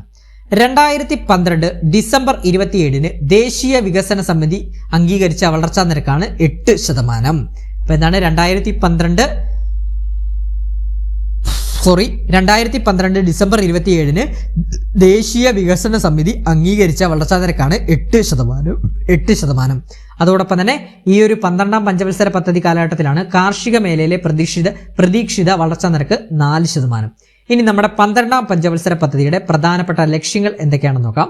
8% വളർച്ചാ നിരക്ക് കൈവരിക്കുക, കാർഷികേതര മേഖലയിൽ 50% തൊഴിലവസരങ്ങൾ സൃഷ്ടിക്കുക, വിദ്യാലയങ്ങളിലെ ലിംഗ അസമത്വം കുറയ്ക്കുക, ഉന്നത വിദ്യാഭ്യാസ മേഖലയിൽ അവസരങ്ങൾ വർദ്ധിപ്പിക്കുക, മുഴുവൻ ഗ്രാമങ്ങളും വൈദ്യുതീകരിക്കുക, 50% ഗ്രാമീണ ജനങ്ങൾക്ക് ശുദ്ധജലം ലഭ്യമാക്കുക, വർഷത്തിൽ 1 ദശലക്ഷം ഹെക്ടർ സ്ഥലത്ത് വനവൽക്കരണം നടത്തുക, പിന്നെ 90% വീടുകളിലും ബാങ്കിംഗ് സേവനം ലഭ്യമാക്കുക. അപ്പൊ പഠിച്ചു വെക്കണേ, 12ാം പഞ്ചവത്സര പദ്ധതിയുടെ, അതായത് 12ാം പഞ്ചവത്സര പദ്ധതിയുടെ പ്രധാന ലക്ഷ്യങ്ങളാണ്. ഇത്രയും ലക്ഷ്യങ്ങൾ നിങ്ങൾ അറിഞ്ഞിരിക്കണം. അതുപോലെ തന്നെ ഇന്ത്യയിലെ അവസാനത്തെ പഞ്ചവത്സര പദ്ധതിയായിരുന്നു 12ാം പഞ്ചവത്സര പദ്ധതി. ഇതിനുശേഷമാണ് ആസൂത്രണ കമ്മീഷന് പകരം നമ്മുടെ എന്താണ് നീതി ആയോഗ് നിലവിൽ വന്നത് കേട്ടോ. അപ്പൊ ഈ ഒരു പഞ്ചവത്സര പദ്ധതിക്ക് ശേഷമാണ് ആസൂത്രണ കമ്മീഷന് പകരം നീതി ആയോഗ് നിലവിൽ വന്നത്. നമുക്കറിയാം, ഇപ്പോൾ നിലവിൽ BJP ഗവൺമെന്റ് ആണ് ഭരിക്കുന്നത്. അതുകൊണ്ട് തന്നെ എന്താണ് അവർ പഞ്ചവത്സര പദ്ധതികൾ എടുത്തു കഴിഞ്ഞതിന് ശേഷം എടുത്തു കളഞ്ഞു. അതിന് പകരം നീതി ആയോഗ് വഴിയാണ് നമ്മുടെ ഇപ്പോഴുള്ള കാര്യങ്ങളെല്ലാം ആസൂത്രണം ചെയ്യുന്നത് കേട്ടോ. നീതി ആയോഗ് വഴിയാണ്. അത്രയും അറിഞ്ഞിരിക്കണം കേട്ടോ. പഞ്ചവത്സര പദ്ധതികളുമായിട്ട് ബന്ധപ്പെട്ട് ഇത്രയും കാര്യങ്ങൾ നിങ്ങൾ അറിഞ്ഞിരിക്കണം. അതോടൊപ്പം തന്നെ നമ്മുടെ SCRT ടെസ്റ്റിലെ ഒരു ടേബിളാണ് പഞ്ചവത്സര പദ്ധതികൾ, അതിന്റെ ലക്ഷ്യങ്ങളും. അത് ഞാൻ ഓടിച്ചൊന്ന് പറയാം. നമ്മൾ ഇത്രയും പഠിച്ചത് തന്നെയാണ് ലക്ഷ്യങ്ങൾ വന്നത്. അപ്പോൾ അതൊന്ന് ഓടിച്ച് നമുക്ക് ഒന്ന് കൺക്ലൂഡ് ചെയ്ത് പറഞ്ഞതിന് ശേഷം ഈ ഒരു ക്ലാസ് വൈൻഡപ്പ് ചെയ്യാം. ഫസ്റ്റ് തന്നെ 1ാം പഞ്ചവത്സര പദ്ധതി കാലയളവ് എത്രയാണ്? 1951 മുതൽ 56 വരെ. ലക്ഷ്യം എന്താണ്? കാർഷിക മേഖലയുടെ സമഗ്ര വികസനം. ഇനി 2ാം പഞ്ചവത്സര പദ്ധതി കാലഘട്ടം 1956 മുതൽ 61 വരെ. എന്താണ് പ്രധാന ലക്ഷ്യം? വ്യവസായിക വികസനം. 3ാം പഞ്ചവത്സര പദ്ധതി 1961 മുതൽ 66 വരെയാണ്. എന്താണ് പ്രധാന ലക്ഷ്യം? ഭക്ഷ്യ സ്വയം പര്യാപ്തത, സമ്പദ് ഘടനയുടെ സ്വയം പര്യാപ്തത. ഇനി 4ാം പഞ്ചവത്സര പദ്ധതിയുടെ കാലയളവ് 1969 മുതൽ 74 വരെ. ലക്ഷ്യം എന്തായിരുന്നു? സ്ഥിരതയോടുകൂടിയ വളർച്ച, സ്വാശ്രയത്വം. 5ാം പഞ്ചവത്സര പദ്ധതി 1974 മുതൽ 79 വരെ ദാരിദ്ര്യ നിർമ്മാർജ്ജനമായിരുന്നു പ്രധാന ലക്ഷ്യം. 6ാം പഞ്ചവത്സര പദ്ധതിയുടെ കാലഘട്ടം എന്ന് പറയുന്നത് 1980 മുതൽ 1985 വരെയാണ്. പ്രധാന ലക്ഷ്യം കാർഷിക വ്യവസായ മേഖലകളുടെ അടിസ്ഥാന സൗകര്യങ്ങൾ മെച്ചപ്പെടുത്തൽ. ഇനി 7ാം പഞ്ചവത്സര പദ്ധതി നമുക്ക് നോക്കാം. 1985 മുതൽ 1990 വരെയാണ് 7ാം പഞ്ചവത്സര പദ്ധതി. ആധുനികവൽക്കരണവും തൊഴിലവസരങ്ങളുടെ വർധനവുമാണ് 7ാം പഞ്ചവത്സര പദ്ധതിയുടെ പ്രധാന ലക്ഷ്യങ്ങളായിട്ട് വന്നിട്ടുള്ളത്. ഇനി 8ാം പഞ്ചവത്സര പദ്ധതിയുടെ കാലയളവ് എന്ന് പറയുന്നത് 1992 മുതൽ 97 വരെയാണ്. 8ാം പഞ്ചവത്സര പദ്ധതിയുടെ പ്രധാന ലക്ഷ്യം മാനവശേഷി വികസനമാണ് കേട്ടോ. പരീക്ഷയ്ക്ക് ചോദിക്കാം. മാനവശേഷി വികസനം ലക്ഷ്യമായിട്ടുള്ള പഞ്ചവത്സര പദ്ധതി ഏതാണ്? 8ാം പഞ്ചവത്സര പദ്ധതിയാണ്. ഇനി 9ാം പഞ്ചവത്സര പദ്ധതി ഏതാണ്? 1997 മുതൽ 2002 വരെയാണ് 9ാം പഞ്ചവത്സര പദ്ധതി. 9ാം പഞ്ചവത്സര പദ്ധതിയുടെ പ്രധാന ലക്ഷ്യം ഏതാണ്? ഗ്രാമീണ വികസനവും വികേന്ദ്രീകൃതാസൂത്രണവും കേട്ടോ. അപ്പോൾ 9ാം പഞ്ചവത്സര പദ്ധതിയുടെ പ്രധാന ലക്ഷ്യം എന്താണ്? ഗ്രാമീണ വികസനവും വികേന്ദ്രീകൃതാസൂത്രണവുമാണ്. ഇനി 10ാം പഞ്ചവത്സര പദ്ധതി വരുന്നത് 2002 മുതൽ 2007 വരെയാണ് കേട്ടോ. പഠിച്ചു വെക്കണേ. 10ാം പഞ്ചവത്സര പദ്ധതി വരുന്നത് 2002 മുതൽ 2007 വരെയാണ്. 10ാം പഞ്ചവത്സര പദ്ധതിയുടെ പ്രധാന ലക്ഷ്യങ്ങൾ എന്ന് പറയുന്നത് മൂലധന നിക്ഷേപം വർദ്ധിപ്പിക്കുക എന്നാണ്. 10ാം പഞ്ചവത്സര പദ്ധതിയുടെ പ്രധാന ലക്ഷ്യം എന്താണ്? മൂലധന നിക്ഷേപം വർദ്ധിപ്പിക്കുക എന്നതാണ്. ഇനി 11ാം പഞ്ചവത്സര പദ്ധതിയുടെ കാലയളവ് എന്ന് പറഞ്ഞാൽ 2007 മുതൽ 2012 വരെയാണ്. 11ാം പഞ്ചവത്സര പദ്ധതിയുടെ കാലയളവ് എന്ന് മുതലാണ്? 2007 മുതൽ 2012 വരെയാണ്. അതായത് മുഴുവൻ ജനവിഭാഗങ്ങളുടെയും സമഗ്ര വികസനമാണ് കേട്ടോ. അപ്പോൾ 11ാം പഞ്ചവത്സര പദ്ധതിയുടെ കാലയളവ് 2007 മുതൽ 2012 വരെ. 11ാം പഞ്ചവത്സര പദ്ധതിയുടെ പ്രധാന ലക്ഷ്യം മുഴുവൻ ജനവിഭാഗങ്ങളുടെയും സമഗ്ര വികസനമാണ്. ഇനി അടുത്തത് 12ാം പഞ്ചവത്സര പദ്ധതിയാണ്. 12ാം പഞ്ചവത്സര പദ്ധതിയുടെ കാലയളവ് എന്ന് പറഞ്ഞാൽ 2012 മുതൽ 2017 വരെയാണ്. അതിന്റെ പ്രധാന ലക്ഷ്യം എന്താണ്? സുസ്ഥിര വികസനമാണ് കേട്ടോ. അപ്പോൾ പഠിച്ചു വെക്കണം. 12ാം പഞ്ചവത്സര പദ്ധതിയുടെ കാലയളവ് എന്ന് പറയുന്നത് 2012 മുതൽ 2017 വരെയാണ്. 12ാം, അതായത് ഏറ്റവും അവസാനത്തെ പഞ്ചവത്സര പദ്ധതിയായിട്ടുള്ള 12ാം പഞ്ചവത്സര പദ്ധതിയുടെ പ്രധാന ലക്ഷ്യം എന്ന് പറഞ്ഞാൽ സുസ്ഥിര വികസനം അഥവാ സസ്റ്റൈനബിൾ ഡെവലപ്മെന്റ് ആണ് 12ാം പഞ്ചവത്സര പദ്ധതിയുടെ പ്രധാന ലക്ഷ്യമായിട്ട് വരുന്നത്. നമുക്കറിയാം ഏറ്റവും അവസാനത്തെ പഞ്ചവത്സര പദ്ധതിയാണ് 12ാം പഞ്ചവത്സര പദ്ധതി. 12ാം പഞ്ചവത്സര പദ്ധതിക്ക് ശേഷം എന്താണ്? ആസൂത്രണ വികസന ബോർഡ് പിരിച്ചുവിട്ടു. അതിനുശേഷം നീതി ആയോഗ് നിലവിൽ വന്നു. ഇപ്പൊ നീതി ആയോഗ് ത്രൂ ആണ് നമ്മുടെ രാജ്യത്തെ കാര്യങ്ങളൊക്കെ, ലക്ഷ്യങ്ങളും കാര്യങ്ങളൊക്കെ നോക്കുന്നത്. നീതി ആയോഗ് ത്രൂ ആണ് കേട്ടോ. പഠിച്ചു വെക്കണേ. അപ്പൊ നമ്മൾ ഇന്നത്തെ ക്ലാസ്സിൽ പഠിച്ചത് എന്താണ്? പഞ്ചവത്സര പദ്ധതികളാണ്. ഈ 1 മുതൽ 12 വരെയുള്ള പഞ്ചവത്സര പദ്ധതികൾ കംപ്ലീറ്റ് കാര്യങ്ങൾ നമ്മൾ ഇന്നത്തെ ക്ലാസ്സിലൂടെ പഠിച്ചു. അതായത് പരീക്ഷയ്ക്ക് ചോദിക്കാൻ സാധ്യതയുള്ള എല്ലാ പോയിന്റ്സും നമ്മൾ ഈ ഒരു ക്ലാസ്സിലൂടെ പഠിച്ചു. അപ്പോൾ ഈ ഒരു ക്ലാസ് ഇഷ്ടപ്പെട്ടാൽ ലൈക്ക് ചെയ്യാൻ മറക്കരുത്. അതോടൊപ്പം തന്നെ അഭിപ്രായങ്ങളൊന്ന് കമന്റ് ചെയ്യാനും മറക്കരുത്. പിന്നെ നമ്മുടെ ഈ ഒരു നോട്ട്, ഈ ഒരു ക്ലാസ്സിന്റെ കംപ്ലീറ്റ് നോട്ട് നിങ്ങൾക്ക് ആക്സസ് ചെയ്യാൻ തരുന്നതാണ് കേട്ടോ. അപ്പോൾ ഈ ഒരു നോട്ട് കൂടെ നിങ്ങൾ റെഫർ ചെയ്ത് നോക്കണം. ക്ലാസ് കേട്ടതിന് ശേഷം നോട്ടൊന്ന് റെഫർ ചെയ്യാനൂടെ ശ്രമിക്കണം. ഈ ഒരു നമ്മളെ എല്ലാ മേഖലകളിൽ നിന്നുമാണ് പോയിന്റ്സ് എടുത്താണ് ഈ ഒരു ക്ലാസ് നിങ്ങൾക്ക് വേണ്ടി പ്രിപ്പയർ ചെയ്തത്. അതായത് SCERT, NCERT ഒക്കെ റെഫർ ചെയ്തൊക്കെയാണ് നമ്മൾ ഈ ഒരു പഞ്ചവത്സര പദ്ധതികൾ എന്നൊരു ഈ ഒരു ടോപ്പിക്കൽ ക്ലാസ് എടുത്ത് നിങ്ങൾക്ക് മുമ്പിൽ അവതരിപ്പിച്ച് ഈ നോട്ടിലെല്ലാം ഇൻക്ലൂഡ് ചെയ്തിട്ടുള്ളത്. അപ്പം മാക്സിമം ഈ നോട്ട് നിങ്ങൾ റെഫർ ചെയ്ത് പഠിക്കാൻ ശ്രമിക്കണേ. അതോടൊപ്പം തന്നെ ഈ ഒരു ക്ലാസ് ഇഷ്ടപ്പെട്ടിട്ടുണ്ടെങ്കിൽ ലൈക്ക് ചെയ്യാനും, അതോടൊപ്പം തന്നെ എന്താണ് ഇഷ്ടപ്പെട്ടിട്ടുണ്ടെങ്കിൽ ലൈക്ക് ചെയ്യാനും, അഭിപ്രായങ്ങൾ കമന്റ് ബോക്സിൽ രേഖപ്പെടുത്താനും, അഭിപ്രായങ്ങൾ അറിയിക്കാനും മറക്കരുത്. അതോടൊപ്പം തന്നെ എന്താണ് ഈ ഒരു നോട്ട് എത്രയും പെട്ടെന്ന് തന്നെ നിങ്ങൾക്ക് ആക്സസ് ചെയ്യാൻ ഉടനെ തന്നെ ലഭ്യമായി കിട്ടുന്നതാണ് കേട്ടോ. പിന്നെ നമ്മൾ ഈ ഒരു ക്ലാസ്സിൽ പറഞ്ഞ പോലെ ഹരിത വിപ്ലവം അതുപോലൊപ്പം തന്നെ പുത്തൻ സാമ്പത്തിക പരിഷ്കരണങ്ങളൊക്കെ നമ്മൾ ഹരിത വിപ്ലവം, ധവള വിപ്ലവം, അതുപോലെ തന്നെ പുത്തൻ സാമ്പത്തിക പരിഷ്കരണങ്ങളൊക്കെ നമുക്ക് മറ്റൊരു ക്ലാസ്സിൽ പഠിക്കാം കേട്ടോ. അപ്പൊ നമുക്ക് ഇന്നത്തെ ക്ലാസ് വൈൻഡപ്പ് ചെയ്യാം. ക്ലാസ് ഇഷ്ടപ്പെട്ടിട്ടുണ്ടെങ്കിൽ നിങ്ങൾ അഭിപ്രായങ്ങൾ അറിയിക്കണം, ലൈക്ക് ചെയ്യാനും മറക്കരുത്. അപ്പോൾ പുതിയൊരു ക്ലാസ്സുമായിട്ട് ഉടനെ തന്നെ എത്തുന്നതാണ്. Thank you all.